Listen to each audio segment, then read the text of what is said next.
ಓ ನನ್ನ ಕನ್ನಡ ನುಡಿಯೇ ನೀನೆಷ್ಟು ಚಂದ, ಓ ನನ್ನ ಕನ್ನಡ ನುಡಿಯೇ ನೀನೆಷ್ಟು ಚಂದ, ಏನೇ ಗೀಚಿದರೂ ಆಗುವುದು ಶ್ರೀಗಂಧ, ಏನೇ ಗೀಚಿದರೂ ಆಗುವುದು ಶ್ರೀಗಂಧ, ಬಂಗಾರದ ಗಣಿ ನಿನ್ನ ಶಬ್ದ ಸಂಪತ್ತು, ಬಂಗಾರದ ಗಣಿ ನಿನ್ನ ಶಬ್ದ ಸಂಪತ್ತು, ಸಿಂಗಾರಕ್ಕಿಂತಲೂ ಶ್ರೇಷ್ಠ ನಿನ್ನ ನುಡಿಮುತ್ತು, ಸಿಂಗಾರಕ್ಕಿಂತಲೂ ಶ್ರೇಷ್ಠ ನಿನ್ನ ನುಡಿಮುತ್ತು.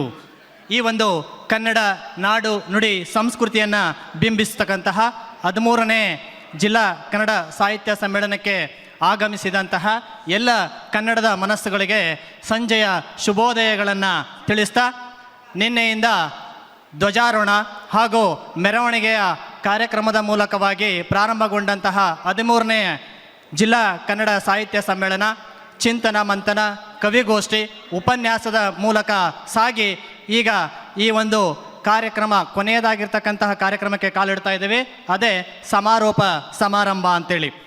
ಈ ಒಂದು ಸಮಾರೋಪ ಸಮಾರಂಭದ ಅಧ್ಯಕ್ಷತೆಯನ್ನು ಶ್ರೀ ಬಿ ವಾಮದೇವಪ್ಪ ಅಧ್ಯಕ್ಷರು ಜಿಲ್ಲಾ ಕನ್ನಡ ಸಾಹಿತ್ಯ ಪರಿಷತ್ ದಾವಣಗೆರೆ ಅವರು ವಹಿಸ್ಕೊಂಡು ನೆರವೇರಿಸ್ಕೊಡ್ಬೇಕು ಅಂತೇಳಿ ಕೇಳ್ತಾ ಅವರನ್ನು ವೇದಿಕೆಗೆ ಸ್ವಾಗತಿಸ್ತಾ ಇದ್ದೀನಿ.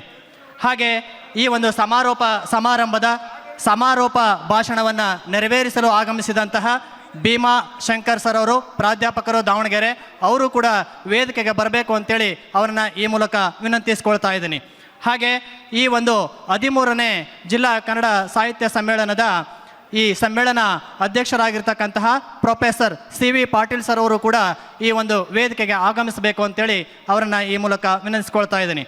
ಹಾಗೆ ಹಜರತ್ ಕಾಜಿ ಶಂಶುದ್ದೀನ್ ಬರಕತಿ ಧರ್ಮಗುರುಗಳು ಹರಿಹರ ಅವರು ಕೂಡ ವೇದಿಕೆಗೆ ಆಗಮಿಸಬೇಕು ಅಂತೇಳಿ ಈ ಮೂಲಕ ಅವರಲ್ಲಿ ವಿನಂತಿಸ್ಕೊಳ್ತಾ ಇದ್ದಾನೆ. ರೆವರೆಂಡ್ ಫಾದರ್ ಜಾರ್ಜ್ KA ಧರ್ಮಗುರುಗಳು ಹರಿಹರ ಇವರು ಕೂಡ ವೇದಿಕೆಗೆ ಆಗಮಿಸಬೇಕು ಅಂತೇಳಿ ಈ ಮೂಲಕ ಅವರಲ್ಲಿ ವಿನಂತಿಸ್ಕೊಳ್ತಾ ಇದ್ದಾನೆ. ಶ್ರೀ SM ವೀರೇಶ್ ಹನಗವಾಡಿ ಮುಖಂಡರು ಹರಿಹರ ಇವರು ಕೂಡ ವೇದಿಕೆಗೆ ಆಗಮಿಸಬೇಕು ಅಂತೇಳಿ ಈ ಮೂಲಕ ವಿನಂತಿಸ್ಕೊಳ್ತಾ ಇದ್ದಾನೆ. ಶ್ರೀ ನಂದಿಗಾವಿ ಶ್ರೀನಿವಾಸ್ ಮುಖಂಡರು ಹರಿಹರ ಇವರು ಕೂಡ ವೇದಿಕೆಗೆ ಆಗಮಿಸಬೇಕು ಅಂತೇಳಿ ಈ ಮೂಲಕ ಅವರಲ್ಲಿ ವಿನಂತಿಸ್ಕೊಳ್ತಾ ಇದ್ದಾನೆ. ಹಾಗೆ ಶ್ರೀ ಚಂದ್ರಶೇಖರ್ ಪೂಜಾರ್ ಮುಖಂಡರು ಹರಿಹರ ಅವರು ಕೂಡ ವೇದಿಕೆಗೆ ಆಗಮಿಸಬೇಕು ಅಂತೇಳಿ ಅವರಲ್ಲಿ ಕೇಳ್ಕೊಳ್ತಾ ಇದ್ದಾನೆ.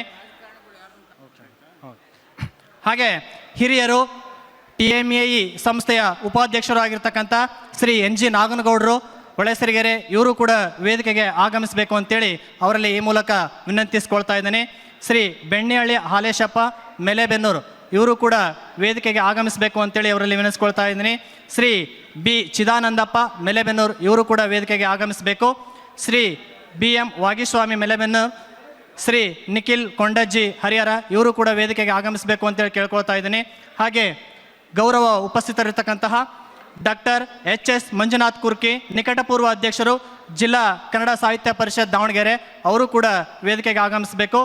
ಶ್ರೀ M ಬಸವಪ್ಪ ಮಾಜಿ ಅಧ್ಯಕ್ಷರು ಜಿಲ್ಲಾ ಕನ್ನಡ ಸಾಹಿತ್ಯ ಪರಿಷತ್ ದಾವಣಗೆರೆ ಇವರು ಕೂಡ ವೇದಿಕೆಗೆ ಆಗಮಿಸಬೇಕು.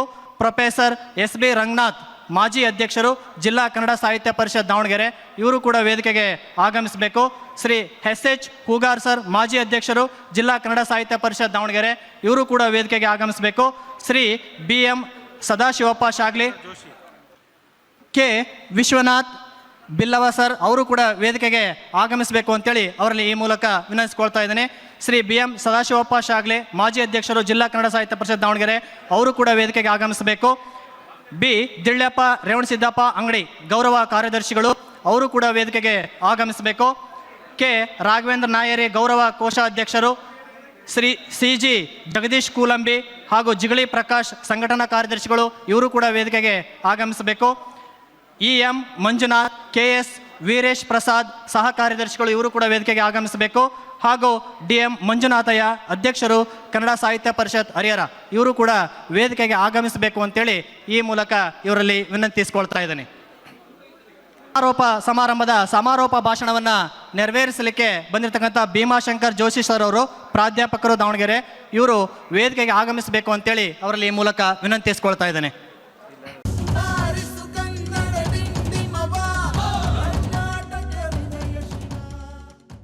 ಈಗ ಈ ಒಂದು ವೇದಿಕೆಯಲ್ಲಿ ಆಸೀನರಾಗಿರ್ತಕ್ಕಂತಹ ಎಲ್ಲ ಗಣ್ಯಮಾನ್ಯರನ್ನು ಪ್ರೀತಿಪೂರ್ವಕವಾಗಿ ಸ್ವಾಗತಿಸಬೇಕು ಅಂತೇಳಿ ರಿಯಾಜ್ ಅಹಮದ್ ಸರ್ ತಾಲೂಕು ಕನ್ನಡ ಸಾಹಿತ್ಯ ಪರಿಷತ್ತಿನ ಪದಾಧಿಕಾರಿಗಳು ಇವರು ಸ್ವಾಗತವನ್ನು ನೆರವೇರಿಸಿಕೊಡಬೇಕು ಅಂತೇಳಿ ಈ ಮೂಲಕ ಅವರಲ್ಲಿ ವಿನಂತಿಸಿಕೊಳ್ತಾ ಇದ್ದೇನೆ. ಎಲ್ಲರಿಗೂ ನಮಸ್ಕಾರ. 13ನೇ ದಾವಣಗೆರೆ ಜಿಲ್ಲಾ 13ನೇ ಕನ್ನಡ ಸಾಹಿತ್ಯ ಸಮ್ಮೇಳನವು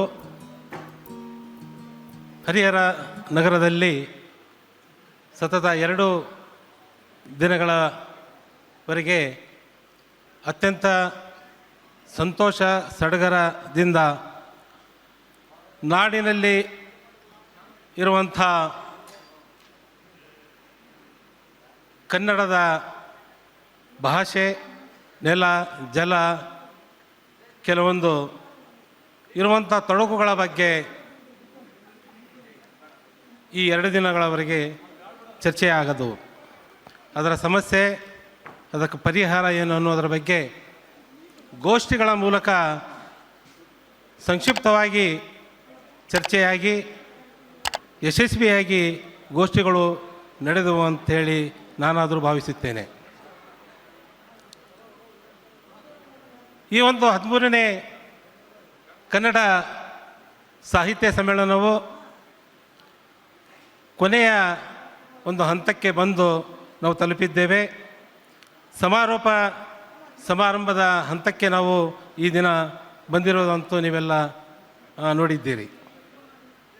ಈ ಒಂದು ಸಮಾರೋಪ ಸಮಾರಂಭದ ಅಧ್ಯಕ್ಷತೆಯನ್ನು ನಮ್ಮ ದಾವಣಗೆರೆ ಜಿಲ್ಲೆಯ ಕನ್ನಡ ಸಾಹಿತ್ಯ ಪರಿಷತ್ತಿನ ಅಧ್ಯಕ್ಷರಾದಂಥ ಬಿ ವಾಮದೇವಪ್ಪ ಸರ್ ಅವರು ಈ ಒಂದು ಸಮಾರೋಪ ಸಮಾರಂಭದ ಅಧ್ಯಕ್ಷತೆಯನ್ನು ವಹಿಸಬೇಕೆಂದು ಸಹ ತಮಗೆ ನಾನು ಆತ್ಮೀಯವಾದಂಥ ಸ್ವಾಗತ ಸುಸ್ವಾಗತವನ್ನು ಬಯಸುತ್ತೇನೆ.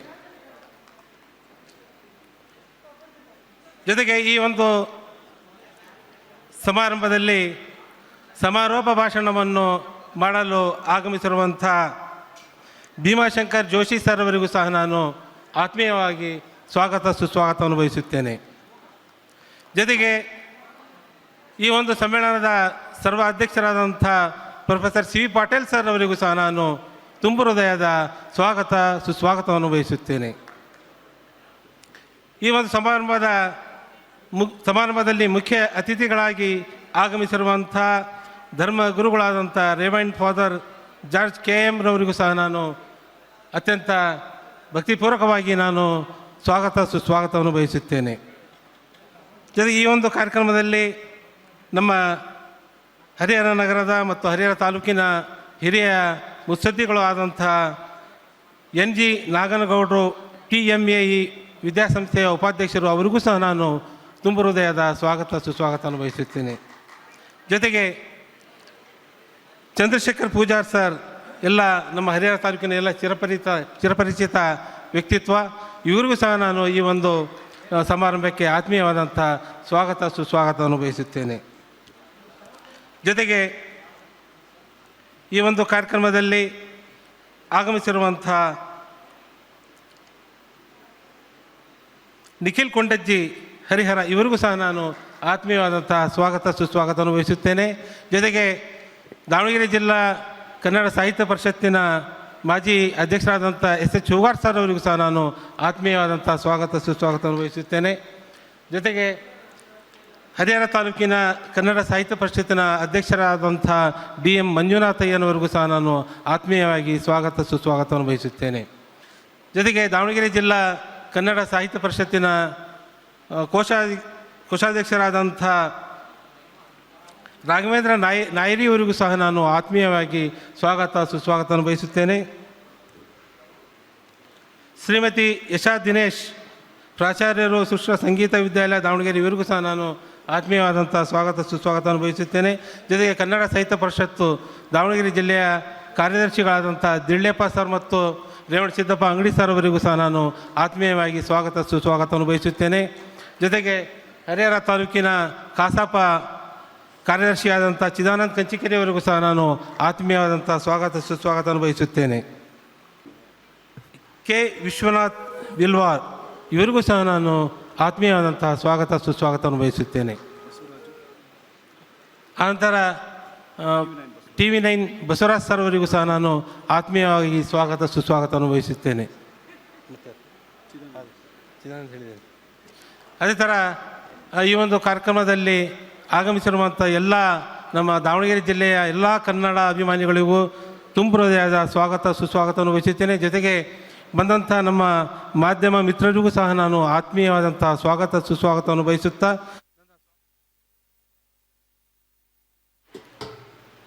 ಎಲ್ಲ ಮಾಧ್ಯಮ ಮಿತ್ರರಿಗೂ ಸಹ ನಾನು ಆತ್ಮೀಯವಾದಂಥ ಸ್ವಾಗತ ಸುಸ್ವಾಗತವನ್ನು ಬಯಸುತ್ತಾ ನನ್ನ ಸ್ವಾಗತ ಭಾಷಣಕ್ಕೆ ವಿರಾಮ ನೀಡುತ್ತೇನೆ. ಜೈ ಹಿಂದ್, ಜೈ ಕರ್ನಾಟಕ.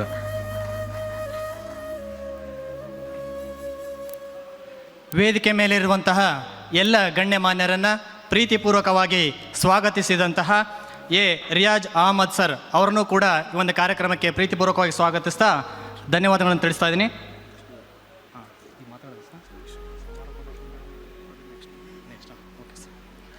ಈಗ ಈ ಒಂದು 13ನೇ ಜಿಲ್ಲಾ ಕನ್ನಡ ಸಾಹಿತ್ಯ ಸಮ್ಮೇಳನದ ಸರ್ವಾಧ್ಯಕ್ಷರಾಗಿರ್ತಕ್ಕಂತಹ ಪ್ರೊಫೆಸರ್ CV ಪಾಟೀಲ್ ಸರ್ ಅವರು ವಿಶ್ರಾಂತ ಪ್ರಾಧ್ಯಾಪಕರು ಹಾಗೂ ಹಿರಿಯ ಸಾಹಿತಿಗಳು.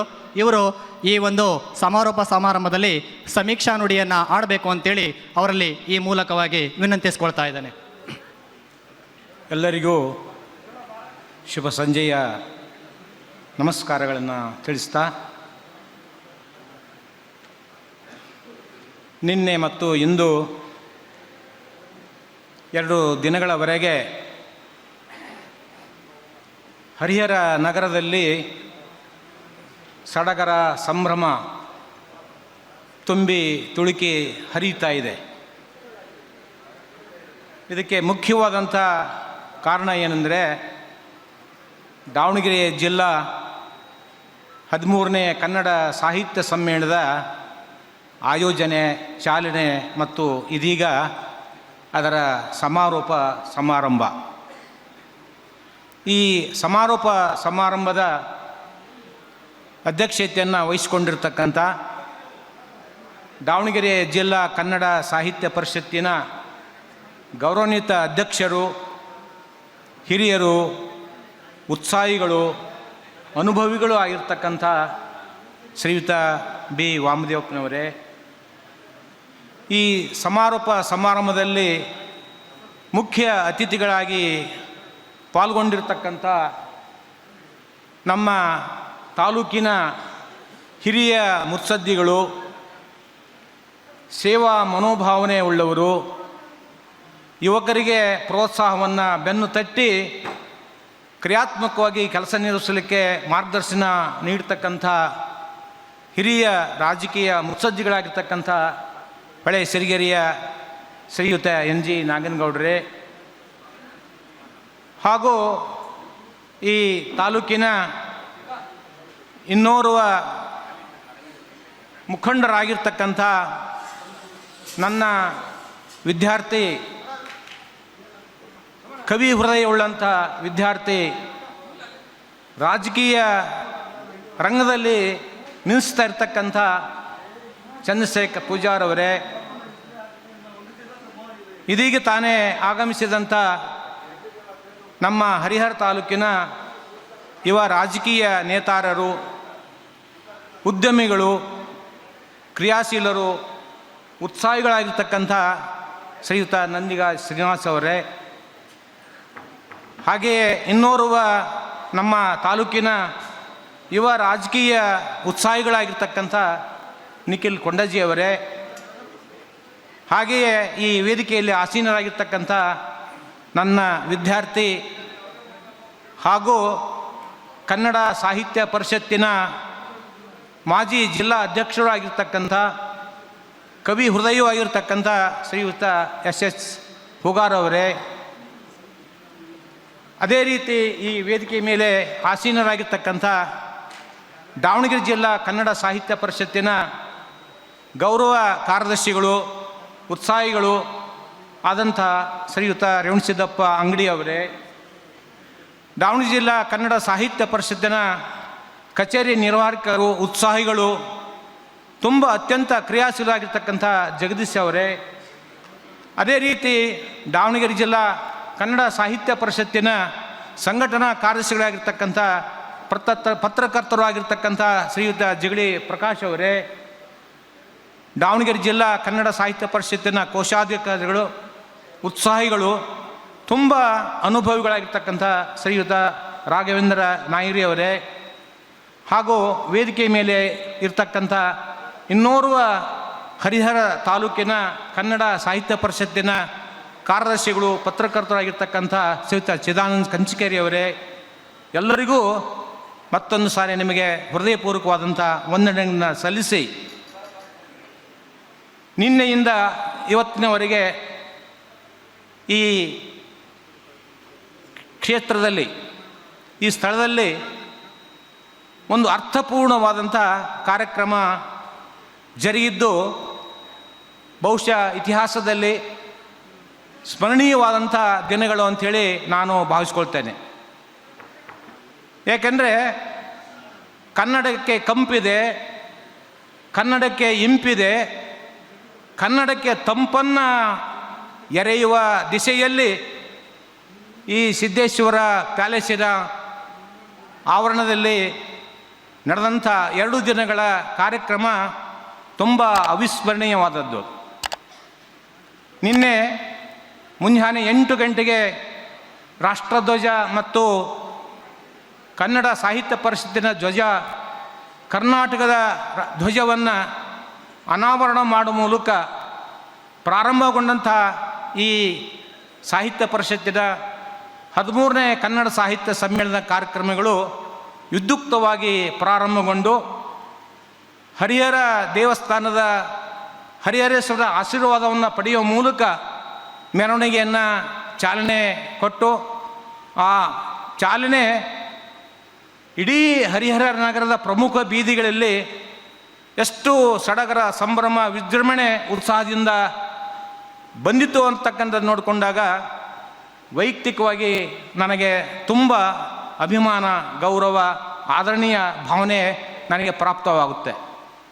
ಕಾರಣ ಇಷ್ಟೇ, ನನ್ನ ಜನ್ಮಭೂಮಿ ಬೇರೆಯಾಗಿದ್ದರೂ ಕೂಡ, ಗದಗ ಜಿಲ್ಲೆ ಆಗಿದ್ದರೂ ಕೂಡ, ನನ್ನ ಕರ್ಮಭೂಮಿ ಹರಿಹರ ಮತ್ತು ದಾವಣಗೆರೆ ಜಿಲ್ಲೆ. ಹರಿಹರಕ್ಕೆ ಬಂದು ನಾನು 50 ವರ್ಷಗಳವರೆಗೆ ಈ ಕ್ಷೇತ್ರವನ್ನು, ಈ ನೆಲವನ್ನು, ಇಲ್ಲಿನ ಜನರನ್ನು, ಇಲ್ಲಿನ ನೀರನ್ನು, ಇಲ್ಲಿನ ಭಾಷೆಯನ್ನು ಮೈಗೂಡಿಸಿಕೊಂಡು ಬೆಳೆದಂಥವನು ನಾನು.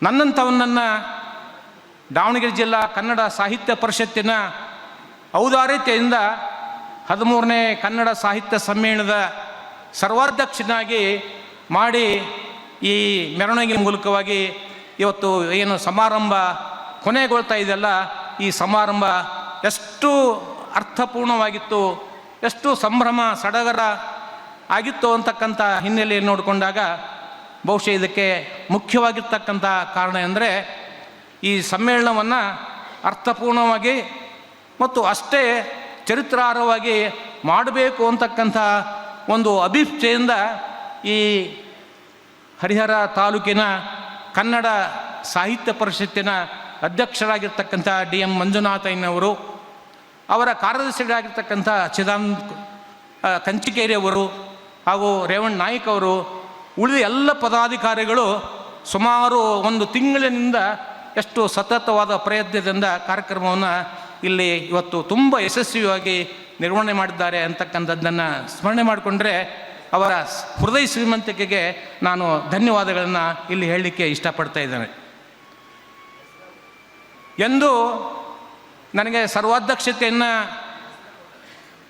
ಆಯ್ಕೆ ಮಾಡಿದಂಥ ಸುದ್ದಿ ಪ್ರಕಟವಾಯಿತು, ಅವತ್ತಿನಿಂದ ಇವತ್ತಿನವರೆಗೆ ನನಗೆ ಅಭಿನಂದನೆಯನ್ನು ಹೇಳಲಿಕ್ಕೆ ಬಂದಂಥ ಜನ ಹೇಳಿದ್ದು ಒಂದೇ ಒಂದು ಮಾತು, ಸರ್, ಇದು ನಮ್ಮ ಹರಿಹರಕ್ಕೆ ಸಿಕ್ಕಂಥ ಗೌರವ, ನಮ್ಮ ಹರಿಹರಕ್ಕೆ ಸಿಕ್ಕಂಥ ಒಂದು ಮಾನ್ಯತೆ, ಈ ಗೌರವವನ್ನು, ಈ ಮಾನ್ಯತೆಯನ್ನು ನಾವೆಲ್ಲರೂ ಸೇರಿ ಅರ್ಥಪೂರ್ಣವಾಗಿ ಮಾಡೋಣ ಅಂತಕ್ಕಂಥ ಮಾತು ಏನಿದೆಯಲ್ಲ, ಅದು ಬಹಳ ಅರ್ಥವಾಗಿ ಅದೇ ರೀತಿಯಲ್ಲಿ ಇವತ್ತು ಸಂಪನ್ನಗೊಳ್ತಾ ಇದೆ ಅನ್ನೋದನ್ನು ನಾನು ಈ ಸಂದರ್ಭದಲ್ಲಿ ಹೇಳ್ತಾ ಇದ್ದೇನೆ. ಈ ಸಮ್ಮೇಳನ ಭಾಳ ವಿಶಿಷ್ಟವಾಗಿರ್ತಕ್ಕಂಥ ಸಮ್ಮೇಳನ. ಈ ಸಮ್ಮೇಳನದ ಒಂದು ಆಮಂತ್ರಣ ಪತ್ರಿಕೆಯನ್ನು ನೋಡಿದರೆ ಸಾಕು ನಾವು, ಇದರ ವೈವಿಧ್ಯತೆ, ಇದರ ವೈಶಿಷ್ಟ್ಯತೆ, ಇದರ ವಿಭಿನ್ನತೆ, ಇದರ ಒಂದು ಕಾರ್ಯಶೀಲತೆಯನ್ನು ನೋಡಿಕೊಂಡಾಗ ಬಹುಶಃ ಈ ಬಗೆಯ ಆಮಂತ್ರಣ ಪತ್ರಿಕೆ ಯಾವ ಜಿಲ್ಲೆಯಲ್ಲಿ ಕೂಡ ರಚನೆ ಆಗಿಲ್ಲ ಅಂತಕ್ಕಂಥ ಒಂದು ಮಾತು ಈ ಸಂದರ್ಭದಲ್ಲಿ ಹೇಳಲಿಕ್ಕೆ ನಾನು ಇಷ್ಟಪಡ್ತಾ ಇದ್ದೇನೆ.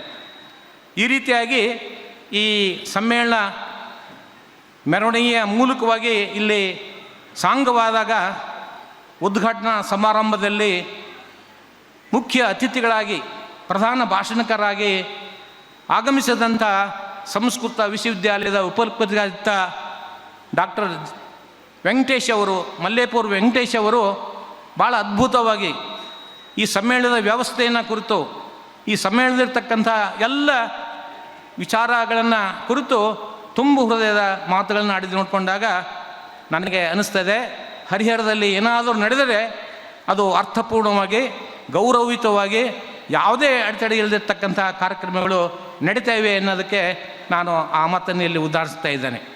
ಈಗ ಉದ್ಘಾಟನೆಯಿಂದ ಪ್ರಾರಂಭವಾದಂಥ ಈ ಸಮ್ಮೇಳನ ಒಟ್ಟು 7 ಗೋಷ್ಠಿಗಳನ್ನು ಅದು ಒಳಗೊಂಡಿದೆ.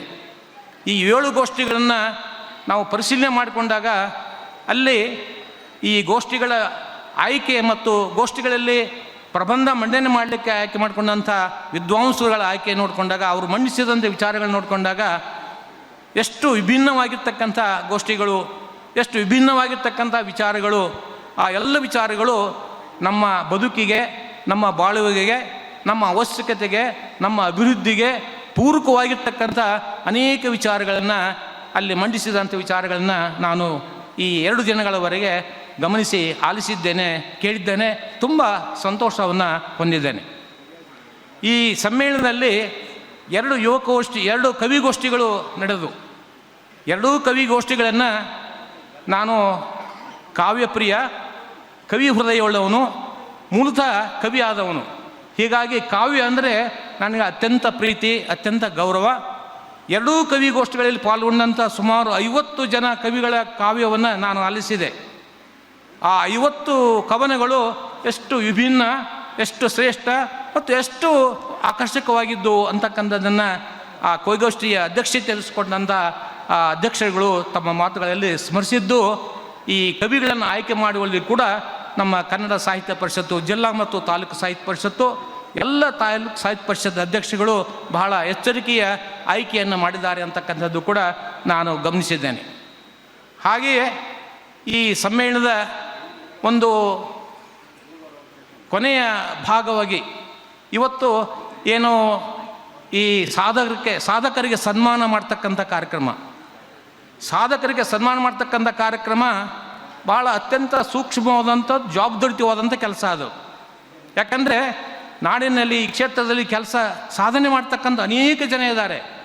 ಬೇರೆ ಬೇರೆ ಕ್ಷೇತ್ರಗಳಲ್ಲಿ ತಮ್ಮದೇ ಆಗಿರ್ತಕ್ಕಂಥ ವಿಶಿಷ್ಟವಾದ ಸೇವೆಯನ್ನು, ಸಮಾಜ ಸೇವೆಯನ್ನು, ಸಮಾಜಕ್ಕೆ ಸಮಾಜೋಪಿಯಾಗ್ತಿರ್ತಕ್ಕಂಥ ಸೇವೆಯನ್ನು ಮಾಡ್ತಕ್ಕಂಥ ಅನೇಕ ಸಾಧಕರಿದ್ದಾರೆ.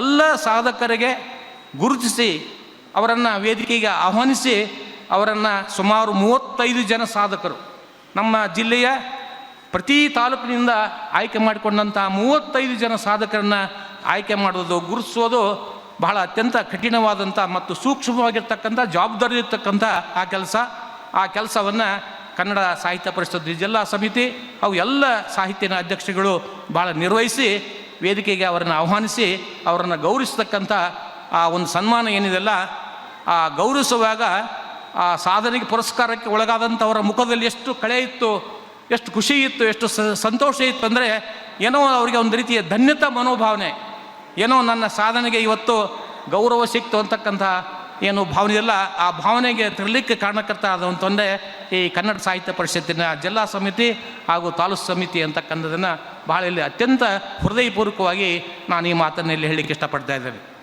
ಈ ರೀತಿಯಾಗಿ ಇಂಥ ಒಂದು ಕಾರ್ಯಕ್ರಮಗಳನ್ನು ಆಯೋಜನೆ ಮಾಡ್ತಕ್ಕಂಥದ್ದು, ನಡೆಸ್ತಕ್ಕಂಥದ್ದು ಬಹಳ ಅತ್ಯಂತ ಜವಾಬ್ದಾರಿಯುತವಾದಂಥ, ಅರ್ಥಪೂರ್ಣವಂಥ ಒಂದು ಕೆಲಸ ಅನ್ನೋ ರೀತಿಯಲ್ಲಿ ವೈಯಕ್ತಿಕವಾಗಿ ನಾನು ಹೇಳಬೇಕಂದ್ರೆ, ಸುಮಾರು ಇಲ್ಲಿ ಮೆರವಣಿಗೆಯಿಂದ ಪ್ರಾರಂಭವಾಗಿ ಈ ಸಭಾಂಗಣದಲ್ಲಿ ಇವತ್ತುವರೆಗೆ ಈ ಕ್ಷಣದಲ್ಲಿ ಇರುವಾಗ ನನ್ನ ಬಗ್ಗೆ ತೋರಿದಂಥ ಗೌರವ, ಕೊಟ್ಟಂಥ ಪ್ರೀತಿ, ನನಗೆ ನೀಡಿದಂಥ ಆಧಾರ ಬಹುಶಃ ನನ್ನ ಜೀವನದಲ್ಲಿ ಅವಿಸ್ಮರಣೀಯವಾದದ್ದು. ಬಹುಶಃ ಅದನ್ನು ನಾನು ಎಂದೂ ಮರೀಲಿಕ್ಕೆ ಸಾಧ್ಯ ಆಗೋದಿಲ್ಲ ಅಂತಕ್ಕಂಥದ್ದನ್ನು ನಾನು ಈ ಸಂದರ್ಭದಲ್ಲಿ ಕೃತಜ್ಞತಾಪೂರ್ವಕವಾಗಿ ಆ ಜಿಲ್ಲಾ ಸಮಿತಿಗೆ ಮತ್ತು ತಾಲೂಕು ಸಮಿತಿಗೆ ನಾನು ಅತ್ಯಂತ ಪ್ರೀತಿಯಿಂದ ಋಣಿಯಾಗಿದ್ದೇನೆ. ಅವರೆಲ್ಲರಿಗೂ ಕೂಡ ಹೃತ್ಪೂರ್ವಕವಾದ ಧನ್ಯವಾದವನ್ನು ಈ ಮೂಲಕವಾಗಿ ಹೇಳಲಿಕ್ಕೆ ಇಷ್ಟಪಡ್ತಾ ಇದ್ದೇನೆ. ಏಕೆಂದರೆ ಒಂದು ಸಾಹಿತ್ಯವನ್ನು, ವ್ಯಕ್ತಿಯನ್ನು ಗೌರವಿಸೋದು ಅಂದರೆ ಅದು ಸಾಮಾನ್ಯವಾದದ್ದಲ್ಲ. ಆ ವ್ಯಕ್ತಿಯ ಸಾಧನೆಯನ್ನು ಗುರುತಿಸಿ ಆಯ್ಕೆ ಮಾಡ್ತಕ್ಕಂಥ ಒಂದು ಪ್ರಕ್ರಿಯೆಯಲ್ಲಿ ಪ್ರಮುಖವಾದಂಥ ಪಾತ್ರ ವಹಿಸಿದಂಥ ನಮ್ಮ ಜಿಲ್ಲಾ ಸಮಿತಿಯ ಅಧ್ಯಕ್ಷರು, ತಾಲೂಕು ಸಮಿತಿಯ ಅಧ್ಯಕ್ಷರು ಮತ್ತು ಎಲ್ಲ ಪದಾಧಿಕಾರಿಗಳು, ಜಿಲ್ಲಾ ಸಮಿತಿ ಎಲ್ಲ ಪದಾಧಿಕಾರಿಗಳು ಆ ಒಂದು ಹಿನ್ನೆಲೆಯಲ್ಲಿ ಕೆಲಸವನ್ನು ನಿರ್ವಹಿಸಿದ್ದಾರೆ ಅಂತಕ್ಕಂಥ ಒಂದು ಮನೋಭಾವನೆ ನನ್ನಲ್ಲಿದೆ. ಈ ರೀತಿಯಾಗಿ ಸುಮಾರು 2 ದಿನಗಳವರೆಗೆ ಅತ್ಯಂತ ಸಡಗರ, ಸಂಭ್ರಮ, ಪ್ರೀತಿಯಿಂದ ಈ ಕಾರ್ಯಕ್ರಮ ಇಲ್ಲಿ ನಡೆದಿದೆ.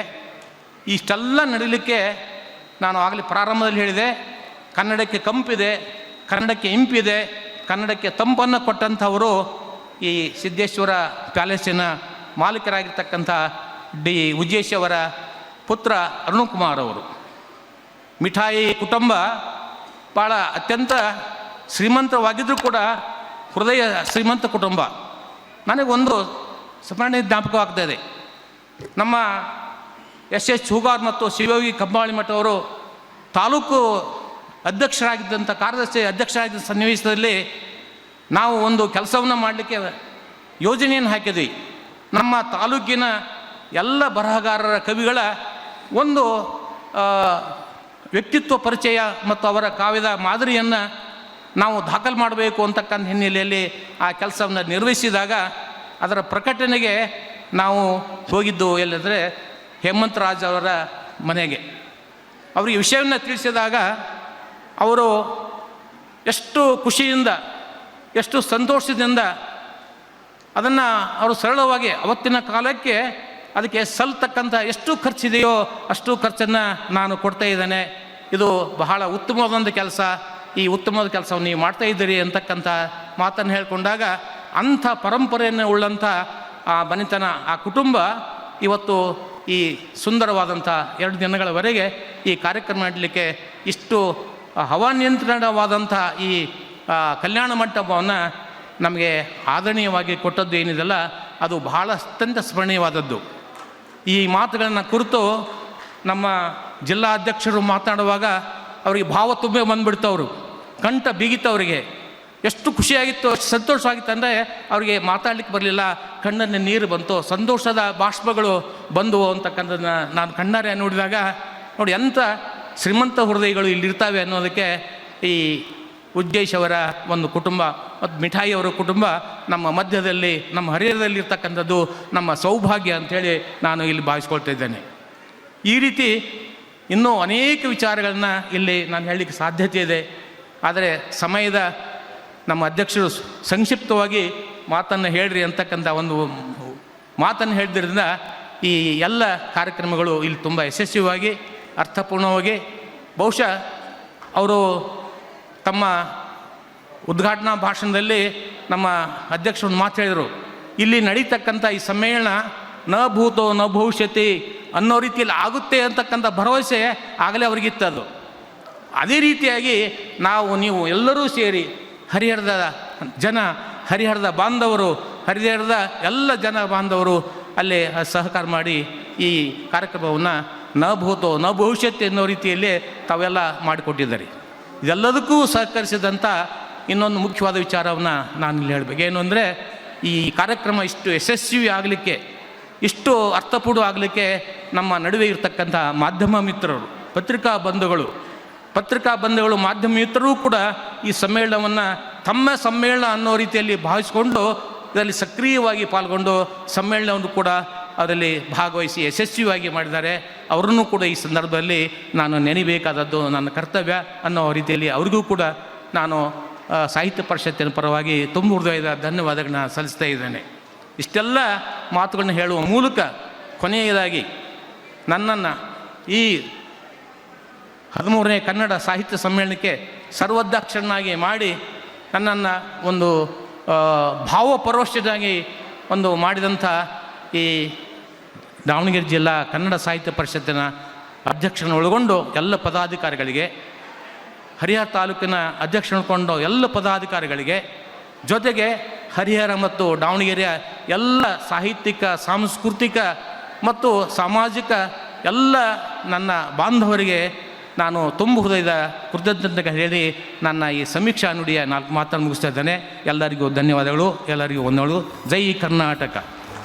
ಸನ್ನಿಧಾನದಲ್ಲಿ ನಡೆದಂತಹ ಈ ಕನ್ನಡದ ಹಬ್ಬ ಹಾಗೂ ಈ ಕನ್ನಡದ ಏನು ಕಂಪು ಹರಡತಕ್ಕಂತಹ ಈ ಒಂದು ಹಬ್ಬ ಏನಿದೆ, ನಿಜಕ್ಕೂ ಸಾರ್ಥಕತೆಯನ್ನು ಪಡೆದಂಥ ಒಂದು ಕಾರ್ಯಕ್ರಮ ಇದು ಅಂತೇಳಿ ತಮ್ಮ ಮನದುಂಬಿ ಹಾರೈಸಿ, ಹಾಗೂ ನಿನ್ನೆಯಿಂದ ನಡೆದಂತಹ ಈ 13ನೇ ಜಿಲ್ಲಾ ಕನ್ನಡ ಸಾಹಿತ್ಯ ಸಮ್ಮೇಳನದ ನಿರ್ವಹಣೆಯ ಬಗ್ಗೆ ತಮ್ಮ ಮನಪೂರ್ತಿಯಾಗಿ ತಮ್ಮ ಸಮೀಕ್ಷಾ ನುಡಿಯಲ್ಲಿ ಹಾರೈಸಿದಂತಹ ಪ್ರೊಫೆಸರ್ CV ಪಾಟೀಲ್ ಸರ್ ಅವರಿಗೆ ಈ ಒಂದು ಕಾರ್ಯಕ್ರಮದ ಪರವಾಗಿ ತುಂಬ ಹೃದಯದ ಅಭಿನಂದನೆಗಳನ್ನು ಅವರಿಗೆ ಸಲ್ಲಿಸ್ತಾ ಇದ್ದೀನಿ.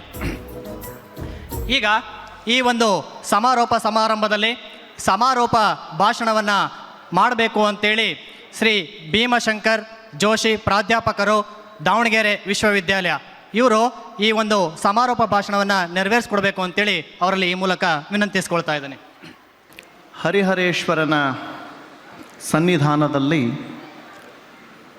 ಹರಿಹರ ಎಂಬ ಹೆಸರನ್ನು ಪಡೆದು ಸರ್ವಭೇದವನ್ನು ಮರೆತು ಸರ್ವರು ಸಮಾನರು ಎಂದು ಸಾರುವಂತಹ ಈ ಪುಣ್ಯಕ್ಷೇತ್ರದಲ್ಲಿ ಇವತ್ತ ದಾವಣಗೆರೆಯ ಜಿಲ್ಲೆ 13ನೇ ಕನ್ನಡ ಸಾಹಿತ್ಯ ಸಮ್ಮೇಳನ ಜರುಗುತ್ತಾ ಇದೆ. ಈ ಒಂದು ಕಾರ್ಯಕ್ರಮದ ಸಮಾರೋಪ ಸಮಾರಂಭದ ಅಧ್ಯಕ್ಷತೆಯನ್ನು ವಹಿಸಿಕೊಂಡಿರ್ತಕ್ಕಂತಹ ದಾವಣಗೆರೆ ಜಿಲ್ಲಾ ಕನ್ನಡ ಸಾಹಿತ್ಯ ಪರಿಷತ್ತಿನ ಅಧ್ಯಕ್ಷರಾಗಿರ್ತಕ್ಕಂತಹ ಶ್ರೀಯುತ B. ವಾಮದೇವಪ್ಪ ಸರ್ ಅವರೇ, ಈ ಸಮ್ಮೇಳನದ ಸರ್ವಾಧ್ಯಕ್ಷತೆಯನ್ನು ವಹಿಸಿರ್ತಕ್ಕಂತಹ ಸರಳ ಜೀವಿಗಳು, ವಿಶ್ರಾಂತ ಪ್ರಾಧ್ಯಾಪಕರು, ಹಿರಿಯ ಸಾಹಿತಿಗಳು ಆಗಿರ್ತಕ್ಕಂತಹ ಶ್ರೀಯುತ CV ಪಾಟೀಲ್ರವರೇ, ಈ ದಾವಣಗೆರೆ ಜಿಲ್ಲಾ ಕನ್ನಡ ಸಾಹಿತ್ಯ ಪರಿಷತ್ತಿನ ಸರ್ವ ಸದಸ್ಯರೇ, ಈ ಕಾರ್ಯಕ್ರಮದಲ್ಲಿ ಆಗಮಿಸಿರ್ತಕ್ಕಂತಹ ಯುವ ರಾಜಕೀಯ ನೇತಾರರೇ, ಮಾಧ್ಯಮ ಪ್ರತಿನಿಧಿಗಳೇ, ಎಲ್ಲಕ್ಕೂ ಮಿಗಿಲಾಗಿ ಈ ಕಾರ್ಯಕ್ರಮಕ್ಕೆ ಆಗಮಿಸಿರ್ತಕ್ಕಂತಹ ಎಲ್ಲ ಕನ್ನಡದ ಮನಸ್ಸುಗಳೇ, ಇವತ್ತ ಈ 2 ದಿನಗಳ ಸಾಹಿತ್ಯ ಸಮ್ಮೇಳನದ ಸಮಾರೋಪ ಸಮಾರಂಭ ನಡೀತಾ ಇದೆ. ಈ ಸಮಾರೋಪ ಭಾಷಣದಲ್ಲಿ ಹೇಳಬೇಕಾಗಿರತಕ್ಕಂತಹ ವಿಚಾರಗಳು ಏನು ಬಹಳ ಇಲ್ಲ. ಯಾಕಂದರೆ 2 ದಿನಗಳ ಕಾಲ ಇಲ್ಲಿ ಆಮಂತ್ರಣ ಪತ್ರಿಕೆಯನ್ನು ನೋಡಿದರೆ, ಪತ್ರಿಕಾದಲ್ಲಿ ನೋಡಿರ್ತಕ್ಕಂಥ ಕಾರ್ಯಕ್ರಮ ನೋಡಿರ್ತಕ್ಕಂಥ ಪ್ರತಿಯೊಬ್ಬರಿಗೂ ಅನ್ನಿಸ್ತದೆ ಯಾವ ವಿಷಯವನ್ನು ಬಿಟ್ಟಿಲ್ಲ. ಪ್ರತಿಯೊಂದು ಈಗ ಅವಶ್ಯಕತೆ ಇರತಕ್ಕಂತಹ ಪ್ರತಿಯೊಂದು ವಿಚಾರಧಾರೆಗಳು ಈ ಸಭೆಯಲ್ಲಿ ಆಗಿರತಕ್ಕಂಥದ್ದು. ಇವತ್ತ ನಾವು ಕನ್ನಡ ಬೆಳಿಲಿ, ಕನ್ನಡ ಉಳಿಲಿ ಅಂತ ತಿಳ್ಕೊಂಡು ನಾವು ವಿಚಾರವನ್ನು ಮಾಡ್ತಾ ಇದ್ದೀವಿ. ಆರಂಭದಿಂದಲೂ ಹಿಡಿದು ನಮ್ಮ ಕನ್ನಡ ಯಾವ ರೀತಿ ಬೆಳ್ಕೊಂಡು ಬಂದದ, ಅದನ್ನು ಉಳಿಸ್ಕೊಂಡು ಹೋಗ್ತಕ್ಕಂತಹದ್ದು ನಮ್ಮ ಕರ್ತವ್ಯದ.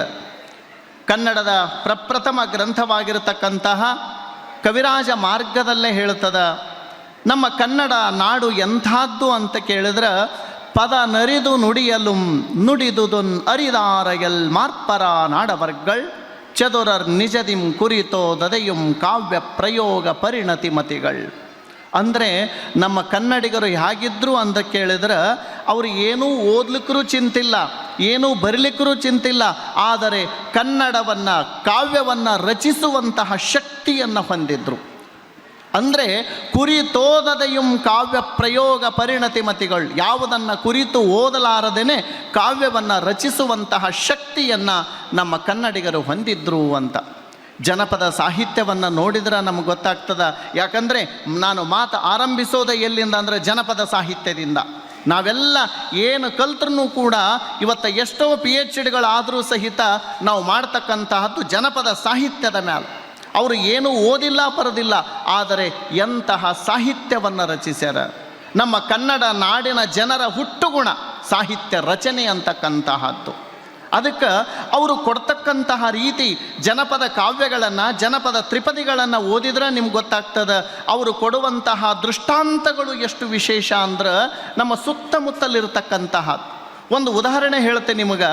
ಒಬ್ಬ ಹೆಣ್ಣು ಮಗಳು, ಒಬ್ಬ ಗರತಿ ಎಷ್ಟು ಸುಂದರವಾಗಿ ಹೇಳ್ತಾಳಂದರೆ, ಆಲಕ್ಕೆ ಹೂವಿಲ್ಲ ಸಾಲಕ್ಕೆ ಮರಕ್ಕೆ ಕೊನೆ ಇಲ್ಲ, ಜಾಲಿಯ ಮರವು ನೆರಳಲ್ಲ, ಜಾಲಿಯ ಮರವು ನೆರಳಲ್ಲ ಮಗಳೇ, ತಾಯಿಯ ಮನೆಯೂ ಸ್ಥಿರವಲ್ಲ.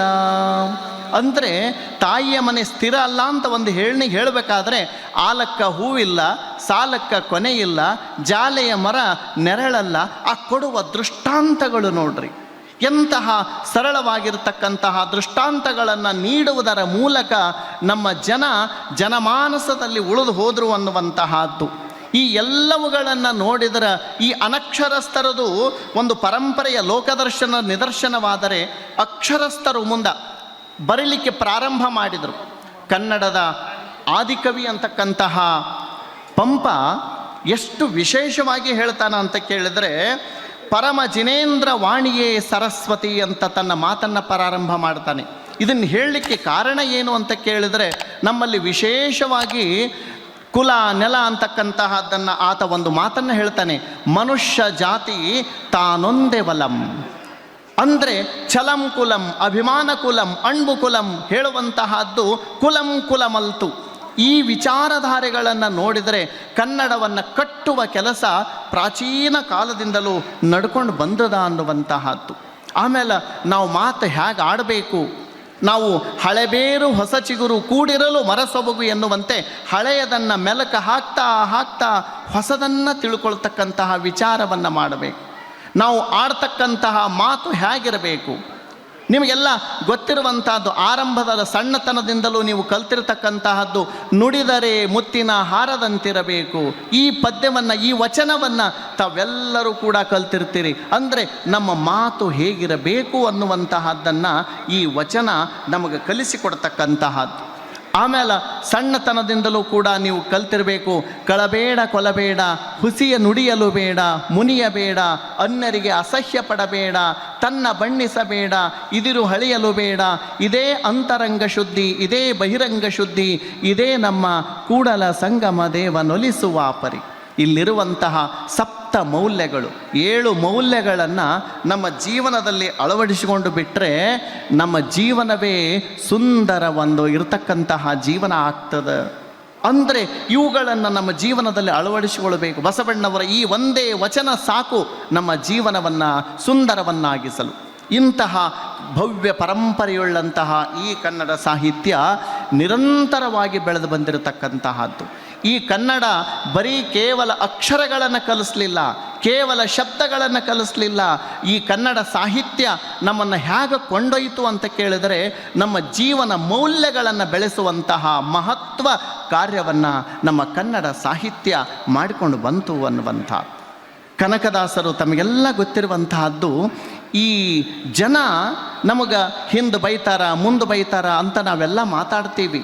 ಆದರೆ ಯಾರು ಬೈದ್ರಿ ಏನದ, ನಮ್ಮ ಕೆಲಸಗಳನ್ನು ನಾವು ಮಾಡಬೇಕು. ಬೈದದ್ದೆಲ್ಲ ನಮಗೆ ಒಳ್ಳೆಯದು ಅನ್ನುವಂತಹ ರೀತಿಯಲ್ಲಿ ಕನಕದಾಸರು ಒಂದು ಕಡೆ ಹೇಳ್ತಾರೆ, ಹಿಂದೆಯನ್ನು ಬೈದವರೆಲ್ಲ ಚೆನ್ನಾಗಿ ಇರಲಿ, ಮುಂದೆಯನ್ನು ಬೈದವರೆಲ್ಲ ಅಂದಾಣಿ ಇರಲಿ. ನೋಡ್ರಿ, ನನಗೆ ಬೈದಿರ್ತಕ್ಕಂತಹ ವ್ಯಕ್ತಿಗಳು ಅವರಿಗೆ ಒಳ್ಳೆಯದಾಗಲಿ ಅಂತಕ್ಕಂತಹ ಬಳಸುವಂತಹ ನಮ್ಮ ಕನ್ನಡ ಒಂದು ಸಾಹಿತ್ಯ ಒಂದು ಮೆಲುಕು ಹಾಕಿದಾಗ ಎಷ್ಟು ಮೌಲ್ಯಗಳನ್ನು ಇದು ನಮಗೆ ಕಲಿಸ್ತದ ಅನ್ನುವಂತಹದ್ದು. ಈ ಕನ್ನಡ ಸಾಹಿತ್ಯ ಸಮ್ಮೇಳನ ಜರುಗುವಂತಹ ಮೂಲ ಉದ್ದೇಶ ಏನು?